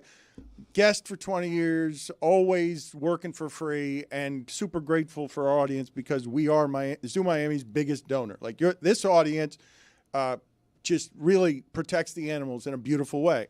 And he's having a giant party, but he hasn't been on the last couple of weeks because of crowded things here. And I just want to make sure that the audience knows and that we are paying attention to. Ron has an event that you can support here, and it's an event that comes with a discount to our listeners, and it's a really fun party in Miami. We've got 2 of them this month. This is one of them. Ron McGill does a really fun party at the zoo. It's 20 restaurants. Miami doesn't do great things like this, very many of them, and we should support Ron and the zoo. Obviously, I'm going to do that because I love that kink, but Ron McGill event. We'll all say we went. Even when we don't. He's really Dan's friend. I think Billy goes. I think Billy and Mike have both had zoo experiences that have grown their relationship with Ron McGill. Do I have this wrong? Weird way to phrase it. I've had a zoo experience or two. That have grown closer to Ron McGill. Not entirely sure what that means. That is. Are you been an to the alien? zoo. Are you an alien? Are you okay? not a human being anymore? They've had zoo Is there a skinwalker amongst us? Are you a lizard person, No Dan? one talks like this. Ship be sinking. He's got a.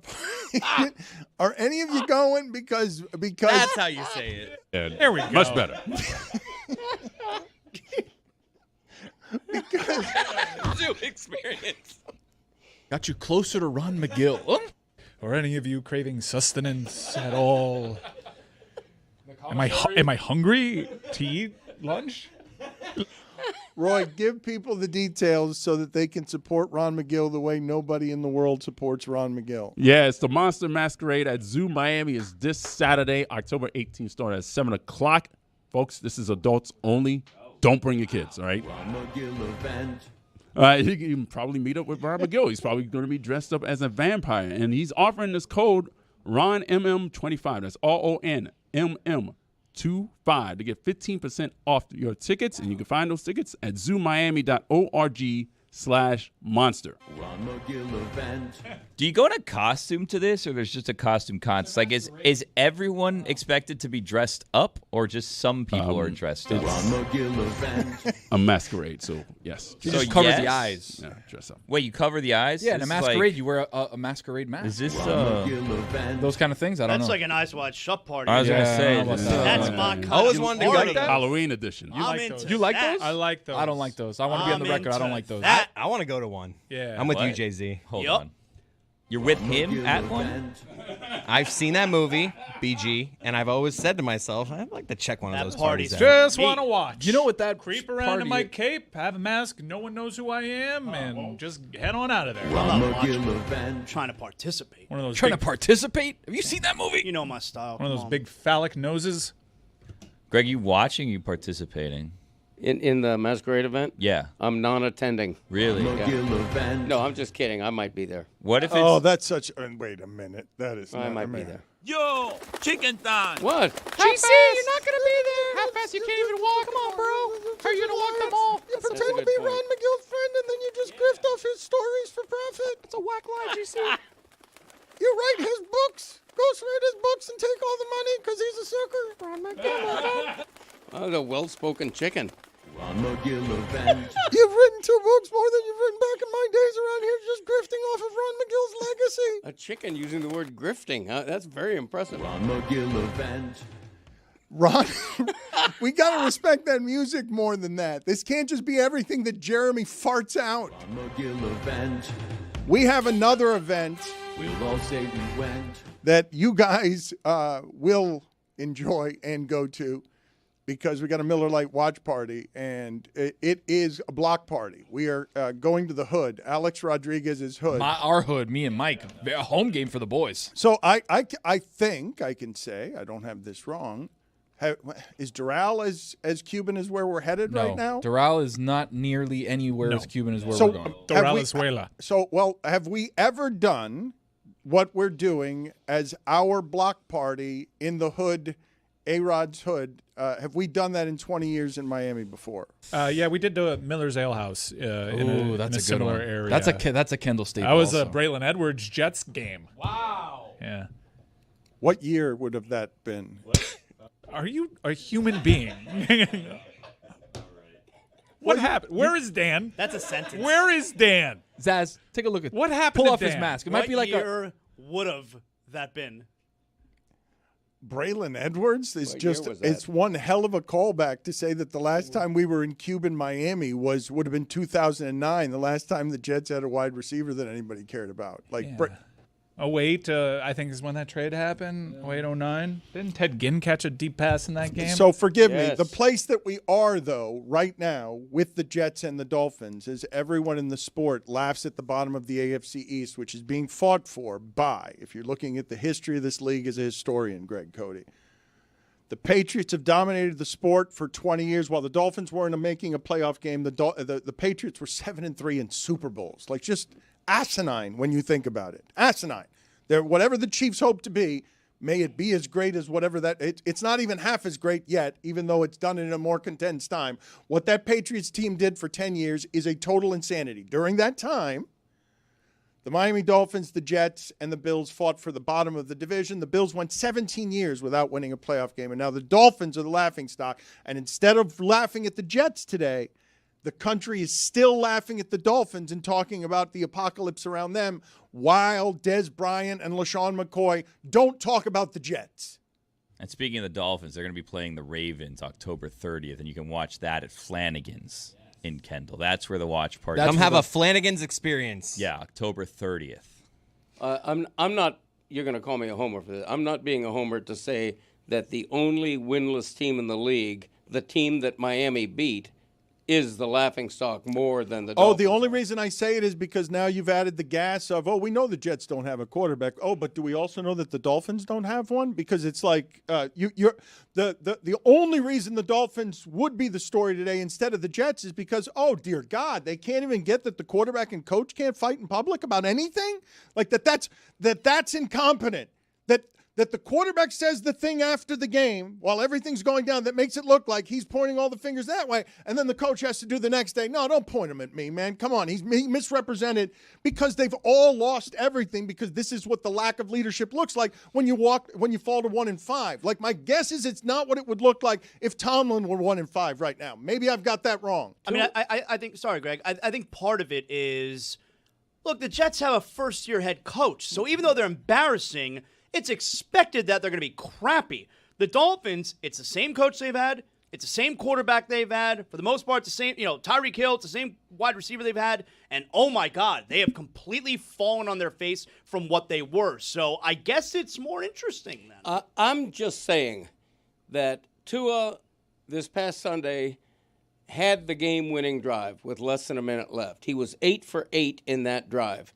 And then the special teams and the defense sabotaged the whole thing. Why don't they kick it out of the back of the end zone?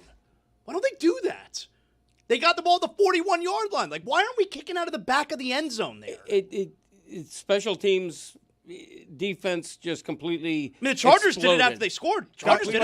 Guys, can I just take the larger – I know everyone's tired of the Dolphins, but just the larger conversation on what Billy's saying, which is, if I have Vrabel – do all of a sudden the Dolphins somehow have a 4-2 victory because at the end of the game, Vrabel knows how to clock manage Bill Belichick and then all the other disciplines that fall after that? If the difference between winning and losing is nothing, it's microscopic, it's air, even if you have a terrible defense, is one organization knows what it's doing and the other one does not know what it's doing, no matter who the players are.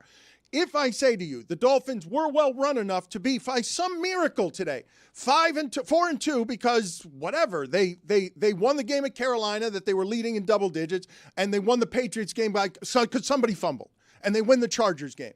If the conversation were different around all of this with the winning, none of this feels like this. It's crazy to think about it from that perspective, that this team is epically bad and is going to prove it, and all of them are going to sink in the shit of it, but it may not actually be quite that bad because they could be 4-2 if they were just run this much better that didn't lose all the games at the end, that makes it so they make the tackle on Herbert somehow, somebody. They know that Ladd McConkey in the open field is a nightmare. You can't let him go 40 yards with one guy on him unless you have no defense and can never stop anyone because everyone's going to rush for 200 yards against you. Like, the idea that with this much coaching, you guys are telling me they could be 4-2. That's that league, though, right?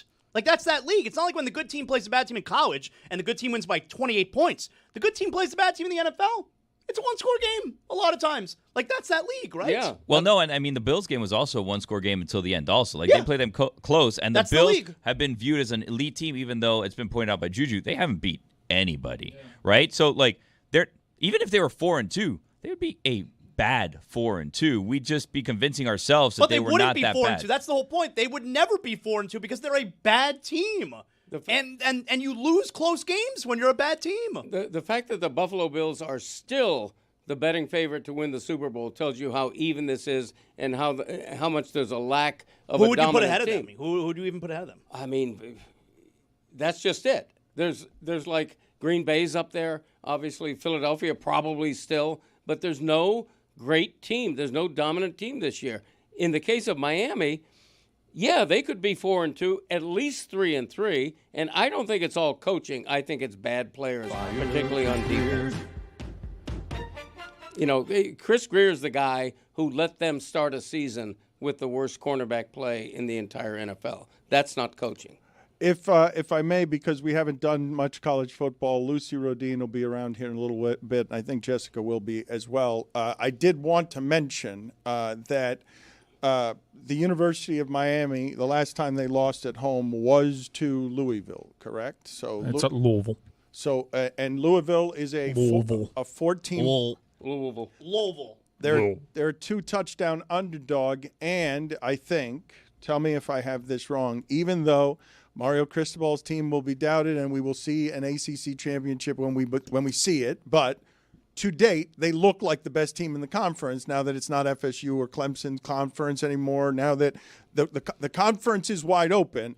But they've got a game against a team that probably represents the best chance to beat them, if it's not Georgia Tech, on the remainder of the schedule, because Louisville can go anywhere in any part of the country and beat anyone on the right day. They're 4-1. Jeff Brom I really respect him as a coach, and the matchups that he's had against Miami, he knows how to attack Miami.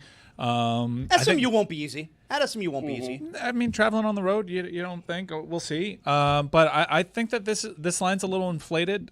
You look across the nation, as impressive as Miami's been, you ask yourself, is there a team in the nation right now that you foresee going undefeated the whole way through? I don't think we're at that point yet, although Miami is very balanced. I think, look, Friday nights inside the ACC have proven to be a bit spooky. I respect the coach. They have some talent. They have an NFL wide receiver. They have a great back in Brown that's from Homestead. I think they can hang around that number. Dude, if the Canes lose to any of these teams, it's going to be a massive disappointment. You're there where now you're after seeing it, you're like, it's disappointing if they don't have a perfect regular season. I'm there because of what we have seen from the Canes. Right on. And because of who these other teams are. That's great. Year 4 Mario Cristobal. You are disappointed if they don't finish a regular season undefeated. That's great. He did his job. I think the betting odds would be that they finish 11-1. You can't expect a perfect season, but I'm sold on UM, and I'm not going to doubt UM until they. Oh, but hold on, I don't want to just skip back. I don't want to just skip past what just happened there, though. Hold on a second. When we talk about James Franklin gets fired at 34-8, and we saw Mike McDaniel go from 9-2, I'm a genius, to now you'll go up in flames in 2 years around here. Mike Ryan is looking at sports radio legend Zaslow and saying, really? That's the standard again here. So you're telling me right now, a month into the college football season, and not merely that the U is back, that guy who will fire coach every 10 minutes says, no, Mario Cristobal has the expectation that if they don't go undefeated, he has not done his job correctly. It's not the standard to go undefeated, but we're in the midway point of the season. I know what I'm watching, all right? Tougher part of the schedule is seemingly behind you. Yep. And at this point, I think it's okay to set the expectation that if they lose to any of these teams on the remainder of their schedule, that would be a massive disappointment. And if I say that, then I'm also, of course, saying that They should finish the regular season undefeated when Mike Ryan believes, and you could be right, that Louisville is that Louisville is the toughest team remaining on the schedule, and the Canes are a 2-touchdown favorite, then I'm okay with saying the Canes should finish this regular season undefeated. No, the Canes should win a game in which they're a 2-touchdown favorite. We agree there. I would say, though, just having seen what you're saying about the really fun first half of the season, where there are plenty of teams that look good to me, but not as many that look as good as Miami, I don't think there are a lot of teams in America that are going to be a 14-point favorite on Louisville. Just if I take any team in America, like Ohio State maybe, but I don't think anyone else is going to get 2 touchdowns. So the money's telling you, no, they're 2 touchdowns better. They're 2 touchdowns better than Louisville, but Louisville. They take exception to this. Louisville. One syllable. Louisville. Maybe 2. Is that how Schnellenberger said it? Yeah, Louisville. Oh, that's right. It's a battle for the boots, Dan. Did you know that? We battle for boots. We won the boots the last time. They play for a trophy, these 2 schools. It should be a pipe. Come on, societal shit, folks. Billy, I'm sorry that we didn't do any FIU. The FIU winning at Western Kentucky. Oh, last night we were all Panthers. I'll tell you what, I had more people reach out to me and say pause up than ever before. What a game. I love Tuesday night football. I'm going to say that right now. If you think people are watching the World Series, hell no. FIU breaks a they're not watching the World Series. 10-game road losing streak. FIU breaks. I love your head coach. That is a great hire. Willie Simmons? Oh, shotgun. It's his nickname. More water. Good point, Gilly.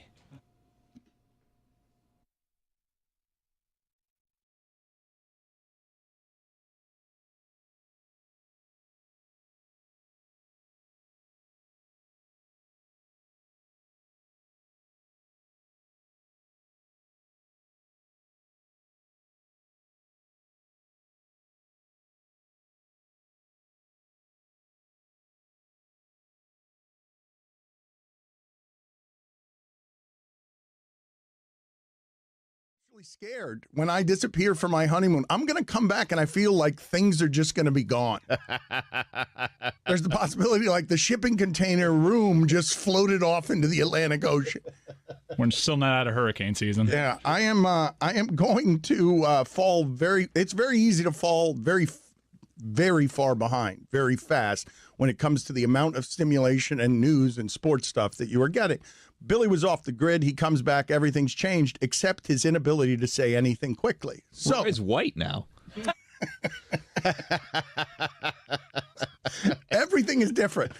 Like you That's the most efficient you've ever been. Yes. Look at that. Did you learn something on your honeymoon? Okay, so lest you think he has cured his ills of not being efficient, please play for the audience. This is Billy Rusty returning from his honeymoon. Just him simply trying to say where he was. I've had a lot of awkwardness, in my entire life, I guess. But recently I've had a bunch of awkwardness. So I'd say from the honeymoon, I think the most memorable thing that we did was, so in Barbados, they have an annual carnival, right? Or carnival or whatever, right? It's called Crop Over. And it's at the end, it's actually called Kadooment. But that's for the love of God. All right, go sit outside for a second. We'll get back to it. Whoa! You would have kept going. You would have given it 20 names if I didn't cut you off and kick you out. You would have given it 20 names. Actually, the roots of the word come from the 1700s and indigenous people. I was upset you did that to Billy his first day back, but hearing it back, he absolutely deserved it. Again, yes. I want you to hear again, just Mike, the last part of it, where he's simply trying to say, Billy is simply trying to tell us, this is a very simple transaction. Hey, Billy, where were you? What were you doing? He gets snagged and stuck on where were you? I've had a lot of awkwardness, in my entire life, I guess. But recently I've had a bunch of awkwardness. So I'd say from the honeymoon, I think the most memorable thing that we did was, so in Barbados, they have an annual carnival, right? Or carnival or whatever, right? It's called Crop Over. And it's at the end, it's actually called Kadooment, but that's a different story. All right, go sit outside. How do I not get frustrated with that? Like, I missed it for 10 days, but I don't miss it anymore. Those are important details. I normally don't hear, but I heard it. All right, start again then. And real quick, Mike, just the short version, Billy being asked, where were you, Billy, on your honeymoon? This is a simple question. It gets a simple response in most circumstances, unless you're talking to Billy. So in Barbados, they have an annual carnival, right? Or carnival or whatever, right? It's called Crop Over. And it's at the end. Well, it's actually called Kadooment, but that's a different story. All right, Billy, we've established where you are and what it's called, kind of. Now, proceed. All right, so this is how it works. Crop Over is like a couple months long, and Kadooment is like the grand finale. And it's like a carnival type thing. And you guys will see from time to time, every once in a while, Rihanna will go back to Barbados and she'll be like parading in the streets. And it's like Brazilian carnival, basically. So we wanted to do that, which is not something that at all is something that I would probably ever be in my comfort zone, right? You would think me parading. It's a lack of repressions. It is free, liberated people being themselves. So of course that's the worst place in the world for you to be soaked in fear. Oh, it gets worse. So to participate in this, you have to sign up with what are called bands, and they have a bunch of different bands that you sign up for. So we found a band, and then I get my costume. You have to pay to get costumes. So I'm going through the streets, and I'm shirtless, and I'm in pink shorts and a cowboy hat and all this fake jewelry that they have on that it's like massive, like this pendant around my chest and like these arm cuffs. So I'm like going through the streets dressed not in all way that I'd ever be comfortable doing it. And I thought that, you know what, it's like a parade. It'll be like the Three Kings parade that they have in you know, Dade County. And it'll be like a couple blocks, whatever, Thanksgiving Day parade. So when we're in the taxi to get there, I asked the guy, I go, how long is this parade? And he's like, oh, it's 9 to 10 miles. And I'm like, whoa. 9 to 10 miles, like that cannot be right. So I'm like feverishly looking through my phone. Like, I need to find the parade route. I need to know exactly where I'm going through Barbados. I need to know. You're doing this with like bejeweled and all sorts of fake jewelry. Oh yeah, dressed like a clown in the back of it. And don't get me started on Barbados taxis because it doesn't cost $20 American to go everywhere. Okay, like I went like 10 blocks. $20 is way too much to go on a taxi 10 blocks. All right. Once you're in the cab in their territory, they've got you, Bill. It doesn't matter. You're lucky it was only $20. Put it on the poll. Once you're on the cab in their territory, do they have you? It's a home game for them. A bit steep for the amount of travel that we were like 2 miles. $20 seems like a lot, but whatever. So I find out that it's actually a 10K, which is like 6 miles. But either way, I'm not prepared to be walking through the heat dressed like a clown for 6 miles. I haven't walked 6 miles in my life, I don't think. I don't know the last time I did it. And I wasn't wearing my Fitbit, so none of the steps counted. That's the only reason I wear my Fitbit, so my steps count. But if I don't wear my Fitbit, the steps don't count. So it was a total waste of time walking through here. And I was sunburned, obviously. There was lots of the jewelry. From the jewelry, oh, if I could show you the burn that please I had. Please do. Like, oh wow! I had a giant circle here for a little bit. Yeah, there was a big circle here for a little bit. Yeah. Everyone was drinking alcohol, but I was drinking water. I thought I was going to pass out and die on the street. You were careful and obviously. responsible at Carnival.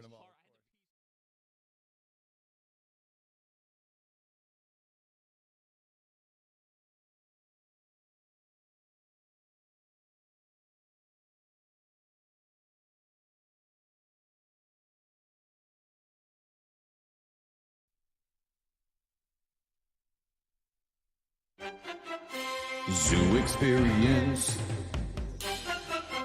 Dan doesn't make sense. What the fuck was that? Dan is really weird. Spiro is here, and Tony and Mike are very excited about that. But just before we get to him, and I'm sure maybe Spiro hasn't seen this. I'd be curious if he has. But when Mike mentioned Jeff Brom, every single time anyone mentions him, all I think of with Jeff Brom is not grizzled football coach who returns to Louisville heroically. It's XFL quarterback who played like 2 minutes after getting his neck just totally cranked and then gave one of the all-time interviews in the history of the XFL. Orlando Rager led by quarterback Jeff Brom, 17. Orlando Rager led by quarterback Jeff Brom, 17. No, I'm sorry. That's the wrong video. We'll get that in a second. Spiro. Oh, here it is. No, he's coming off to the sidelines. No, this is a highlight package, which I'm appreciating. Yeah, as a let's big rock XFL guy. You know what a sicko I am about spring football is? I saw what was in queue, and I'm like, that's not it. No, that's not concussed Jeff Brom saying let's ride. That's not it. The Orlando Rage were so good that first season until Jeff Brom got hurt. Then the LA Extreme came in, and Tommy Maddox ends up getting back into the Tommy NFL Maddox, as a result. what a name. But man, and they had the sickest jersey. Look at those Orlando Rage jerseys. I will He's in say, a gurney on the this, field. This video is pretty Not for great long.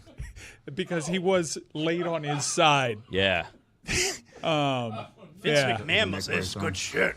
For a guy to take a hit like that and then come back on the sideline and cheer his team on, that really was touching. You know, I'm getting goosebumps now thinking about it. Me too. Yeah, man. He was on. There he is. Hold on. Snitch. Taking that hit just 6 days ago. Well, let me answer that question by asking you 2 questions.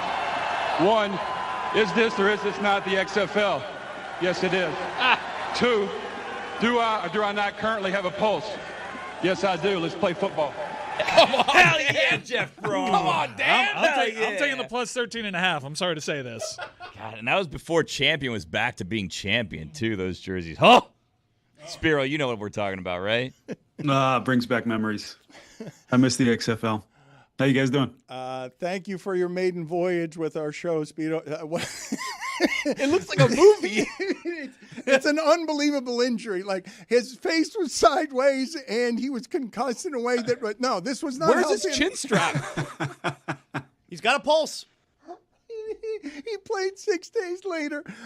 Spiro, can Tony, Mike, explain to the audience and to Spiro why it is that you love him. Like, love him more than you guys love most announcers. This has been percolating for close to a decade. I think about 7 years ago, I noticed that you got a lot of AFC South assignments. You've become basically the unofficial voice of the AFC South.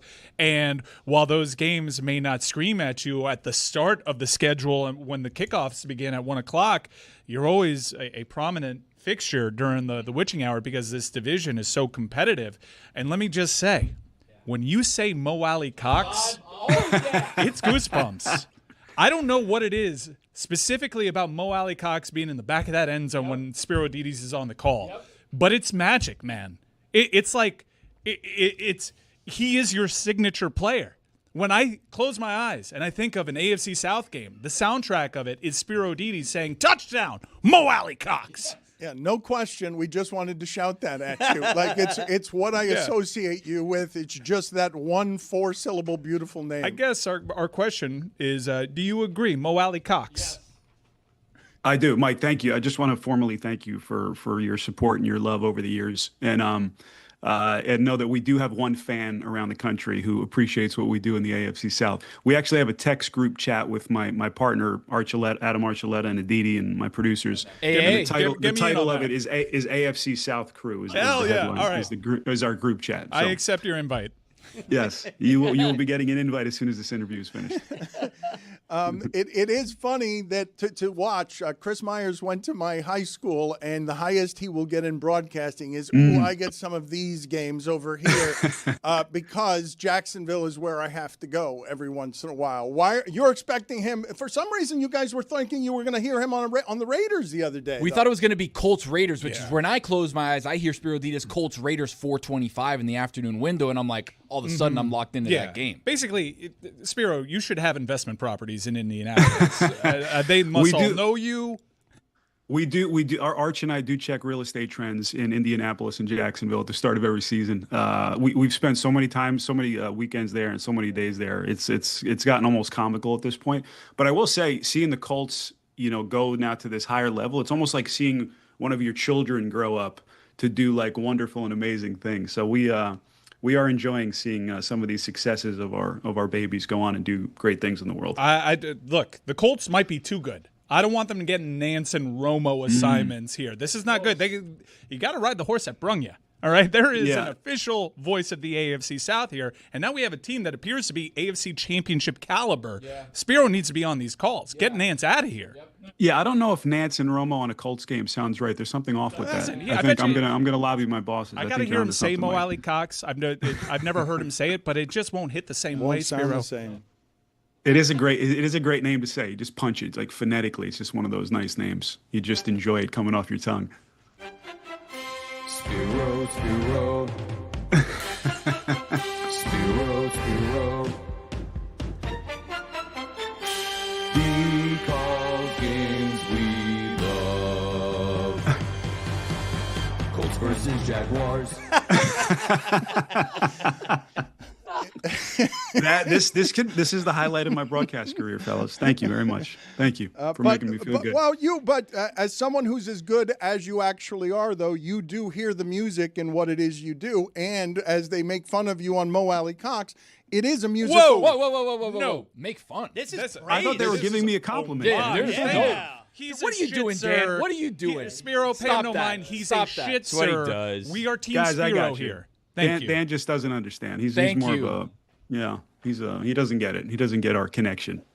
Daniel Jones, everyone in the league, when you hear them talking about him the way they are presently talking about him and presently talking about Indianapolis as best team in the league when we don't know who's good in the league, it's confusing to you? I think it's like wonderfully confusing. You know, I mean, this is a guy who got beat up as much as he did in New York with the New York press and the fan base out there, and it's just kind of cool to see him have a moment like this in the NFL. Because look, say what you want about Daniel Jones and his shortcomings and some of the stuff that happened with the Giants, the guy works hard. You know, he stays out of trouble, and I think he's a like teammate in his locker room. So I think to see someone have a moment in time like this is kind of cool to see. And, who knows if it lasts. Obviously, it's going to get tougher as the year goes on. But I think when you have a running game and a player like Jonathan Taylor, Dan, in your offensive backfield, and some of the other guys that they have around him, who knows? It's one of those wacky years. And you guys were just talking about it. I mean, there's no dominant, unbeatable team. And maybe this is a year that a team like the Colts can get into the playoffs and win a postseason game and see what kind of crazy things might happen. Spiro, we know it was a whole story a few weeks ago with Tom Brady and the production meetings and coaches. Are they going to give information? Do you ever feel like the coaches are not being completely forthcoming with you? I do. I think some guys are guarded, Jonathan, and I think that comes across. Obviously, there's some coaches that are open books and that will answer any question you have in some of those settings. And it is a different setting. I mean, we're in their facility. We're in usually like a little meeting room, a conference room, and it's very casual. It's very informal. But as you guys know, there's some guys that are very guarded and measured in what they say. One thing I always found interesting, it's the older coaches that have been doing it a long time that seem to be looser and more kind of open to answering our questions. And it's the young guys, usually not all the time, but it's the new guys, the guys who've been doing it only a couple of years that are a little bit more measured.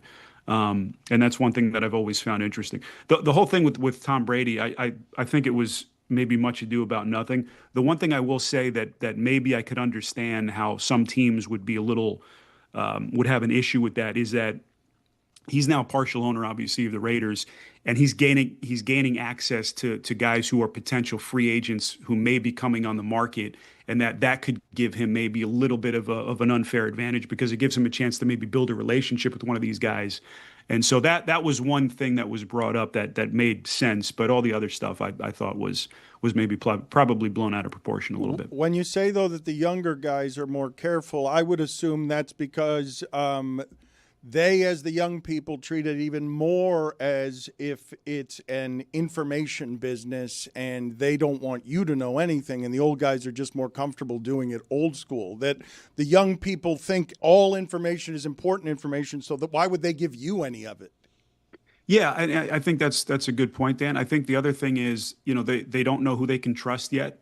And I don't think that they've done this long enough to know that, we're not the local media. Like, we're not the local beat writer who maybe is looking to find that gotcha moment that I'm going to go write something negative.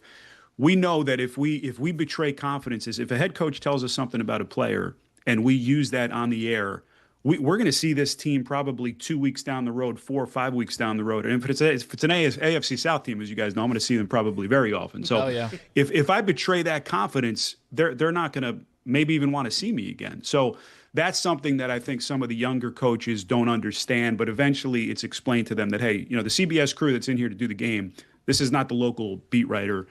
So I think most of them get it. And I think when that happens, it makes for just a really nice free-flowing conversation where we can get all kinds of good, juicy tidbits on the team. Spiro, as the official, unofficial voice of the AFC South, Tell us how good Cam Ward is going to be based on what you've seen. What's his ceiling in the NFL? It's a great question. You know, he has these moments, as you guys have seen, where, you know, he just shows this crazy potential where he's running all over the place and he makes these throws that, you know, shows you the kind of arm talent that he has. But now, you know, like we've seen guys with so many of these first-round high draft pick quarterbacks, he's going to have to go through the trauma of a coaching change and everything that comes along with that. Because the NFL, professional football, is so different than all of these other sports. A coaching change, it's not like it is in the NBA where, you know, a new guy comes in and, you know, everything pretty much stays the same. In football, everything changes. I mean, it's a new regime. It's a whole new playbook. He's got an entire offseason of preparing to play in a Brian Callahan-led offense. Now he's going to have to completely turn the page. Who knows what they do in the offseason? You know, I don't think anyone thinks Mike McCoy is going to be the long-term coach there. And so how does he handle that? You know, from everything we saw, we had them, I think it was week 2 or 3. They said that he processes really fast. He is very bright. He's got a high IQ. That lends me to think that he will eventually be okay. But, you know, I just think that they need to make, I mean, these decisions that they've got coming up in the offseason are going to be vital and will go a long way in determining what kind of player he becomes. Because I'll say this, the other interesting thing is we go into all these different NFL buildings. You can very quickly, after just spending an hour, a couple hours there, seeing how they run their practices, seeing what the infrastructure is around these young quarterbacks, it becomes very quickly evident why certain teams have success and why other teams don't have success. And I think Tennessee's at a crossroads right now. They got to make some big decisions coming up. Spiro, correct me if I'm wrong and ChatGPT is wrong, but I remember this about you. You went to Fordham, and I think you went to school at the same time Tony Reale did. You guys called games together? Yep. That's a lot of Mediterranean energy on one broadcast. Was Tony always like that? Tony was probably crazier when we were at Fordham. He was a little wilder back in those days, but yeah, he was. Tony was a year ahead of me, so we did a lot of Fordham games together. A lot of traveling up to like Olean, New York, to do St. Bonaventure Fordham games and these wacky long bus rides. So it was great fun, man, and just to see him. I mean, never in my wildest dreams did I think that we all knew Tony was very talented, obviously, but he wanted to do games. You know, he wanted to be a play-by-play announcer. So to see him like go eventually become, you know, like stat boy, we're like, holy crap, Tony's on ESPN. He's working with Kornheiser and Wilbon. That was incredible. And then to go to the next level and to have this, you know, crazy long running show, man, it's just amazing to see. And he's one of the sweetheart guys, just as you guys know, he's just incredible. So I hope he's doing well, and I can't wait to see what he does next. You shouldn't be on this Cleveland-Miami game, right? Feels wrong. Even though he does do a lot of AFC East games also. I one time saw Spiro at an unnamed resort over in Fort Lauderdale. I'm not going to say which one it was. Whoa, but I saw him at the coffee shop, went up to me and my brother, said, "Hey, Spiro, big fan of yours." He said, "Thanks, man," gave me a thumbs up, and then kept going. Super lucky. You remember that? Really? Do you remember that, Spiro? If I say the name of the resort, you're going to know. Wait, in Fort Lauderdale? Fort So Lauderdale, that would a have couple been years ago. Say it. We don't want Not anyone the to know dip- where he stayed 15 years ago. So we were there for a Dolphins game. You were there for a obviously. Dolphins-Patriots game. You were there with the whole crew. Was this the Diplomat? It was. Attaboy. Don't say it. Don't say it, Coffee Spiro. bar. We're We're going to know where Tony was 10 years ago. No, it's not 10 years. It was 2 years ago, but I'm protecting Spiro, not me, by the way. This is part of the problem. It's not a secret. It's the CBS hotel. That's where all the crews. Okay, so at the now that's now you can that's secure out there. Spiro. Anytime Spiro's in town to cover the Dolphins, he's at the Diplomat. That's why they can't send him to the big games. Yes. This is- Security risk. Well, you call I do have a security detail. It's a lot of autograph seekers. You calling Dolphins Browns. I'm sure you're going to do a great job with it, but this is the problem with the Colts being too good, man. This is not my AFC South boys. By the way, I feel like a chat fish out of water. Yeah. What was the group chat like when Callahan got fired? Was it popping? Was it buzzing? God, I can't wait to do this. You know, honestly, we were a little sad. I mean, we like Brian. Brian's a good dude. I mean, he's been great with us. He was actually one of the few young coaches that would give us great stuff in our meetings, and you know, it just for whatever reason, it just didn't work out. So we're a little sad, to be honest with you, to see Brian go. I think he's a good guy. He's a obviously really good offensive mind, and I don't think there's any doubt he'll probably be an OC somewhere next year. But yeah, you know, you don't want to see a guy lose his job like that, especially the good guys. And Brian's definitely one of the good ones.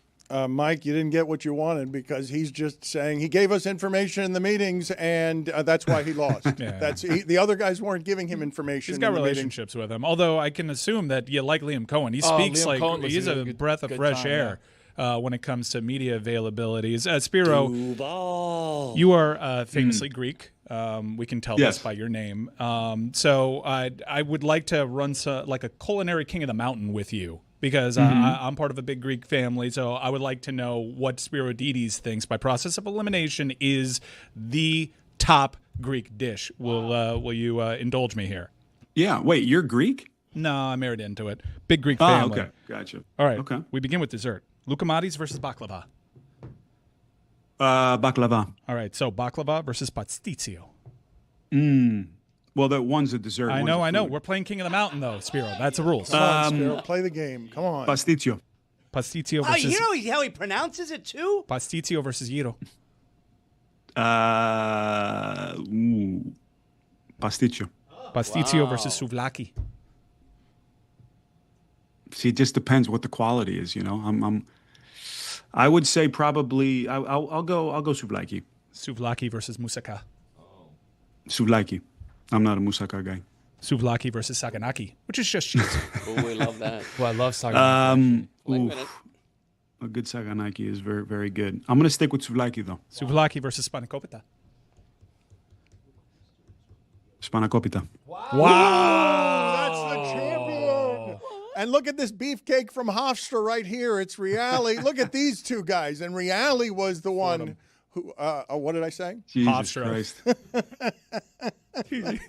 That's got to be the worst haircut ever in the history of broadcasting. Jesus I'm Christ. sorry I made Tony's? it Hofstra. No, my haircut. No, Tony's is great. your hair's killing it, man.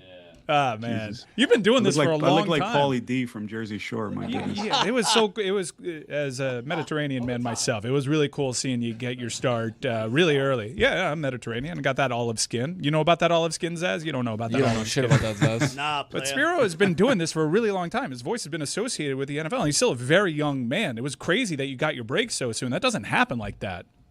Yeah, no, I was very lucky, very lucky. Well, I had the good fortune. One of my college professors at Fordham worked in PR in New York City, and so when he heard my tape at the local Fordham radio station called FUV, which a lot of the pro guys have come out, like Mike Breen and Bob Papa, Michael Kay, all those guys. And so when he heard my tape, he said that he knew a lot of people in the business and he thought he could help me, and he actually got my gig doing the XFL.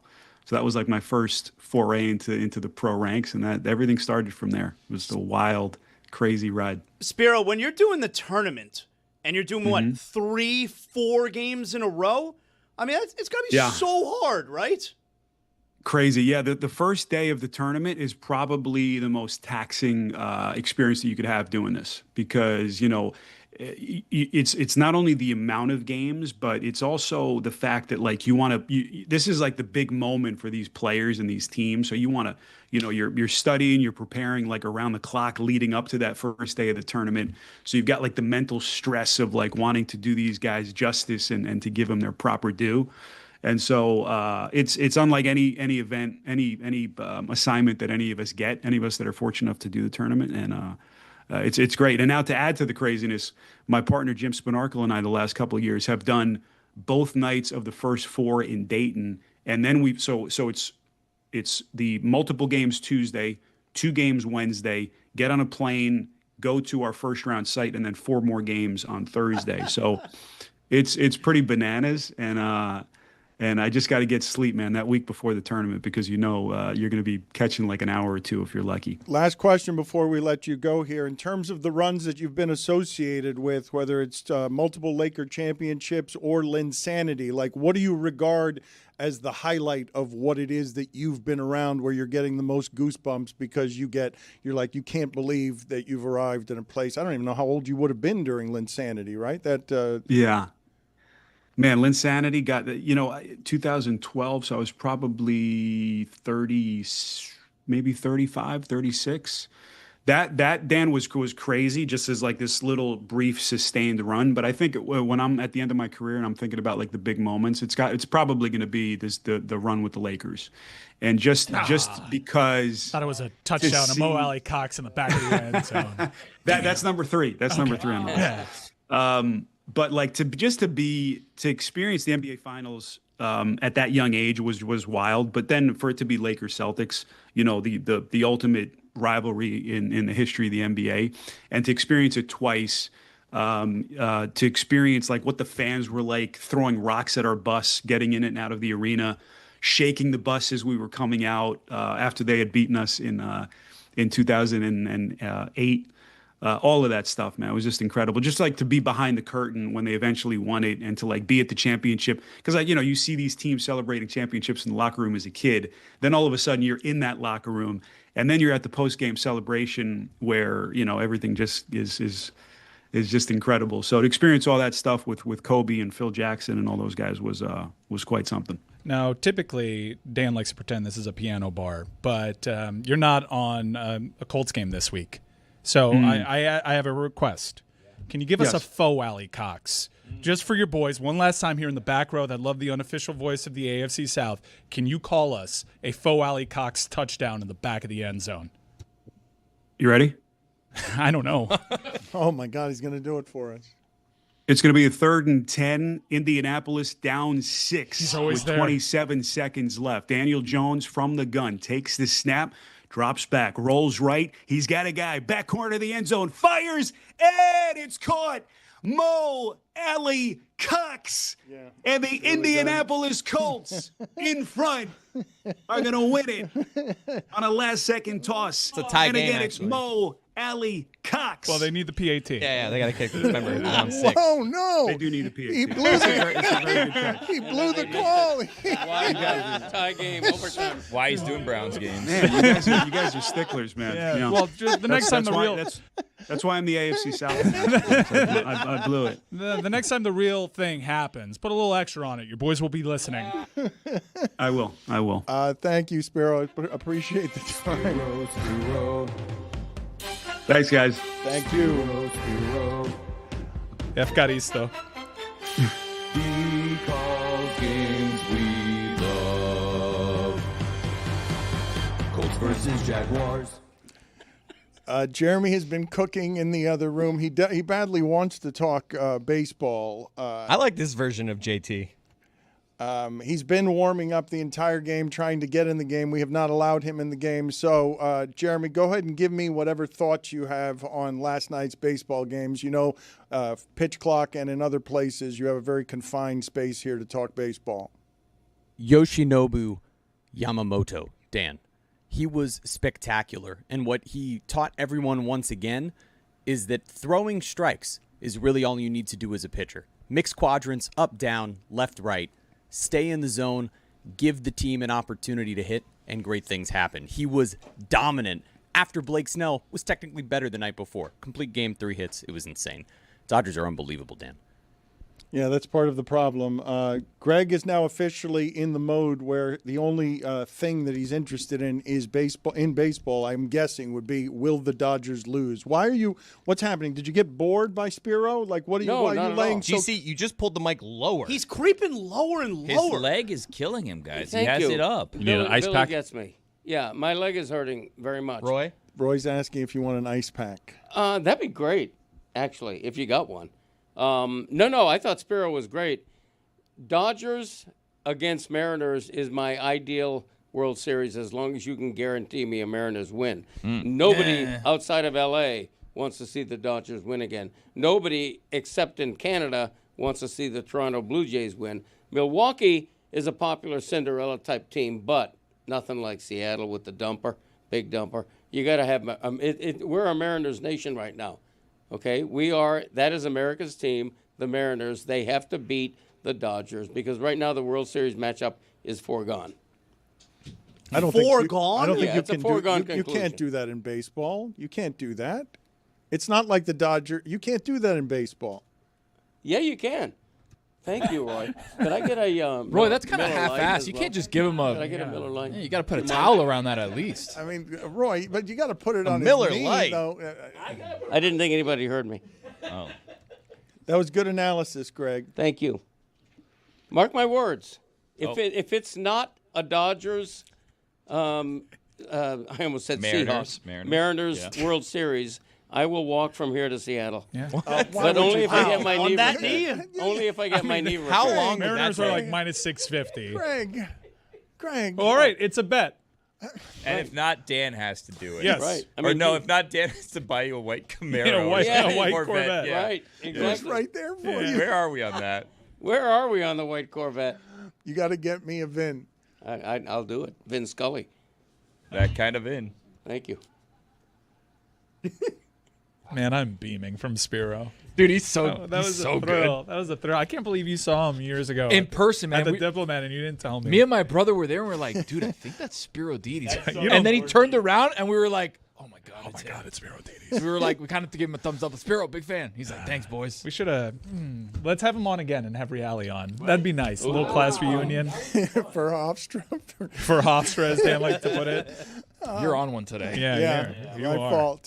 The thing that I wanted to ask Zaz, okay, because I've been asking Chris Cody for a couple of hours now to get me the sound of Billy ripping Europe. It's a Suey Award winner, and I wanted to get to some of Zaz's stories from Europe because I cannot think of anyone in our world more ill-equipped to appreciate the finer points in Europe, and we've got two Codys around here and a Billy, than Zaz. I have that sound for you, and I will play it in a second. I want to update you, DL, that it would take approximately 60 days to walk from Miami to Seattle. And just to be clear, that's the end of my bullpen outing. That was the full extent. I want more music. Did you want to give us more baseball? I'll trade you a baseball 30 seconds for every bit of music you make that Billy deems worthy. I'll do it in that's never gonna 58 happen. days. I like That's that. a guarantee. Yeah, 58 days. Yep. Not 60. I'm going to be race walking like an Olympian. Mm-hmm. You are one. I know. Thank you. I know that race walk thing. I can do that. Yeah. I think he's already forgot his Olympian joke. No, I get it. Your I'm a limpy in. I'm a limp in. Yeah. Greg, why would you make the bet that if this happens, if the Toronto Blue Jays, who have been very good all season at offense, win 4 out of 5 games, that you will be walking across the country on your bad knee to Seattle? That's an asinine thing for you to say. Or the Brewers, because I think he said that it's going to be the Dodgers and the Mariners, or he has to walk. So two different things could mess this up. Yeah. No, they won't. That's my assuredness, my confidence that it's going to be an L.A.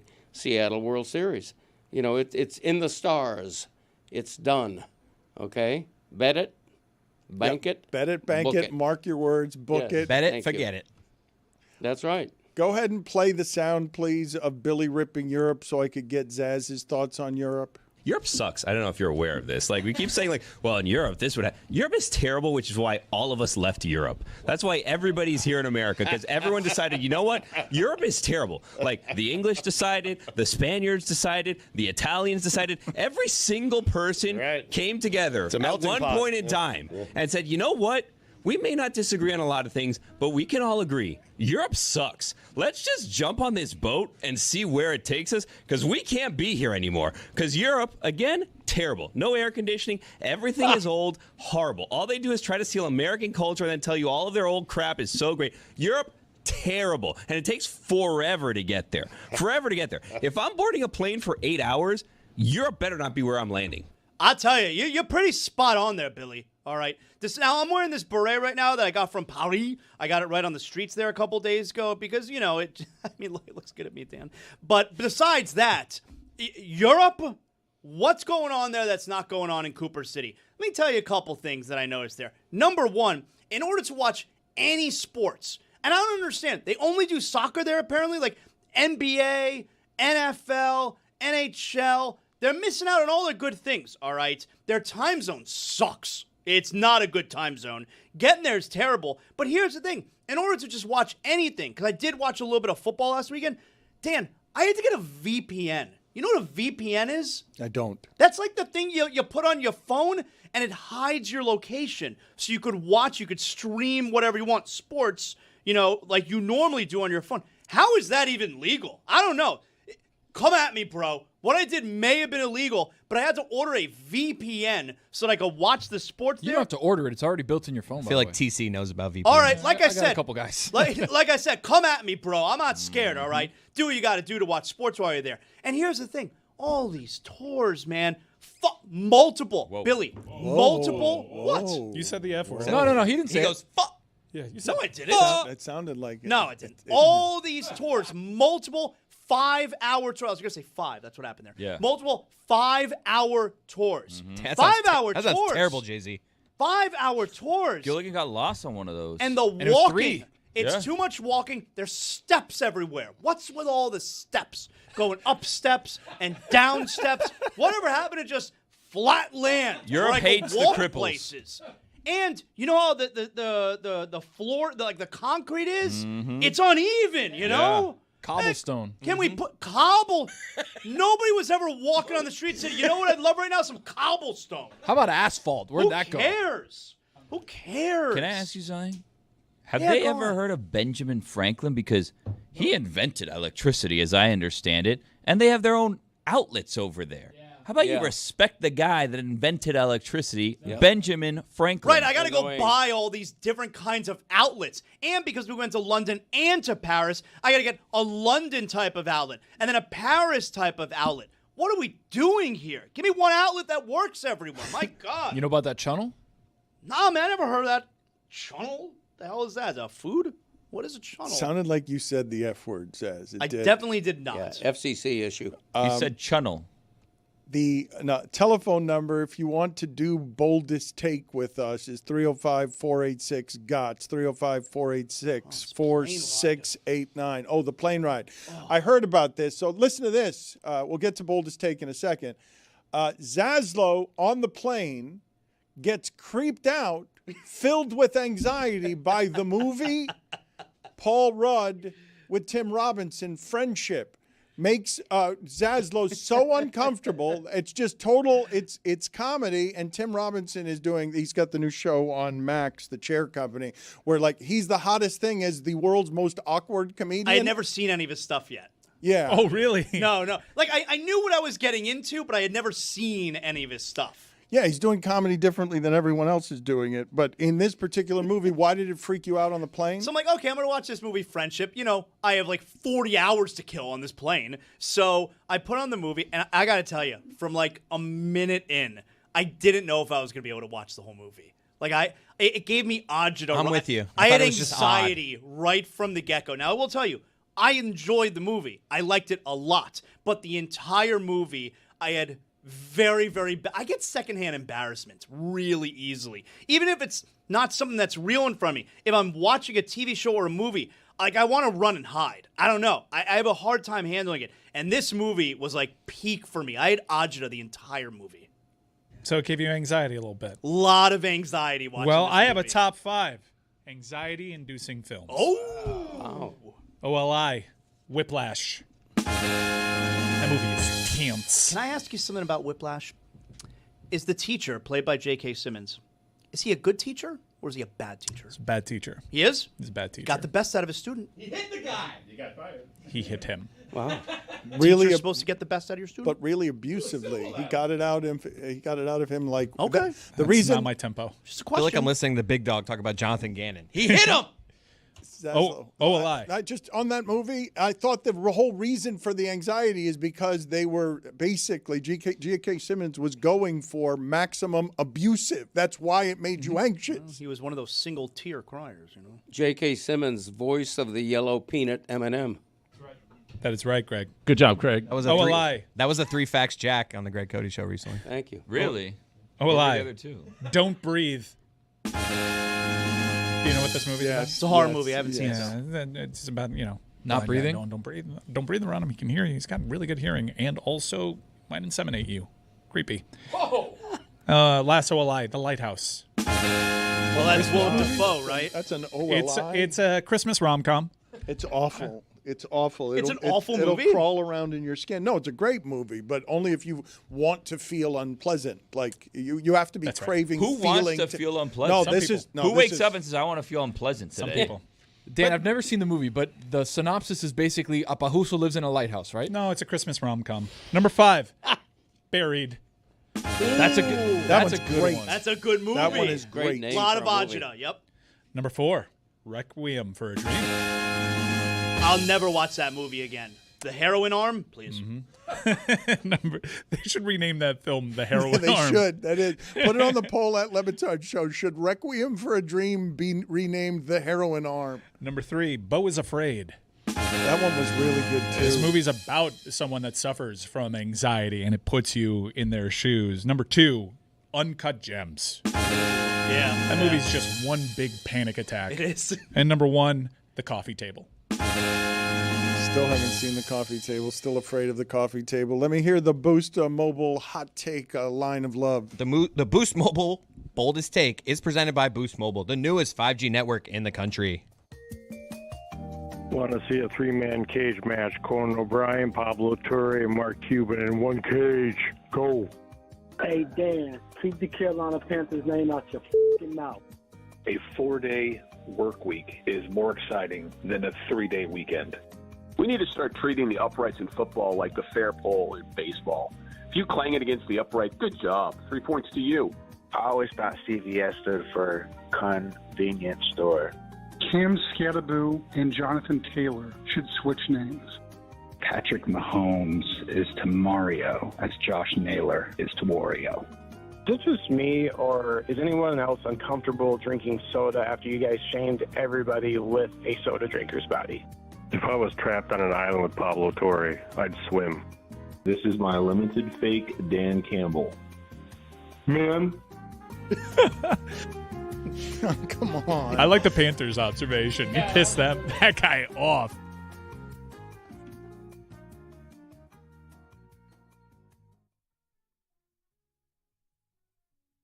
Coming up today on the Alley Oop in my brand new DLS Hoops jersey, we discuss the Aces dynasty and who's winning the NBA championship this year. Trista, what we got? Why are you so fancy promoing the fact that Dan Le Batard himself sent you the jersey? I'm your new co-host. I can't get a damn thing. That's what my mind is stuck on, and I'm so pissed that I'm going to roast the hell out of my least favorite NBA player, and you'll find out if you tune in. Lock in.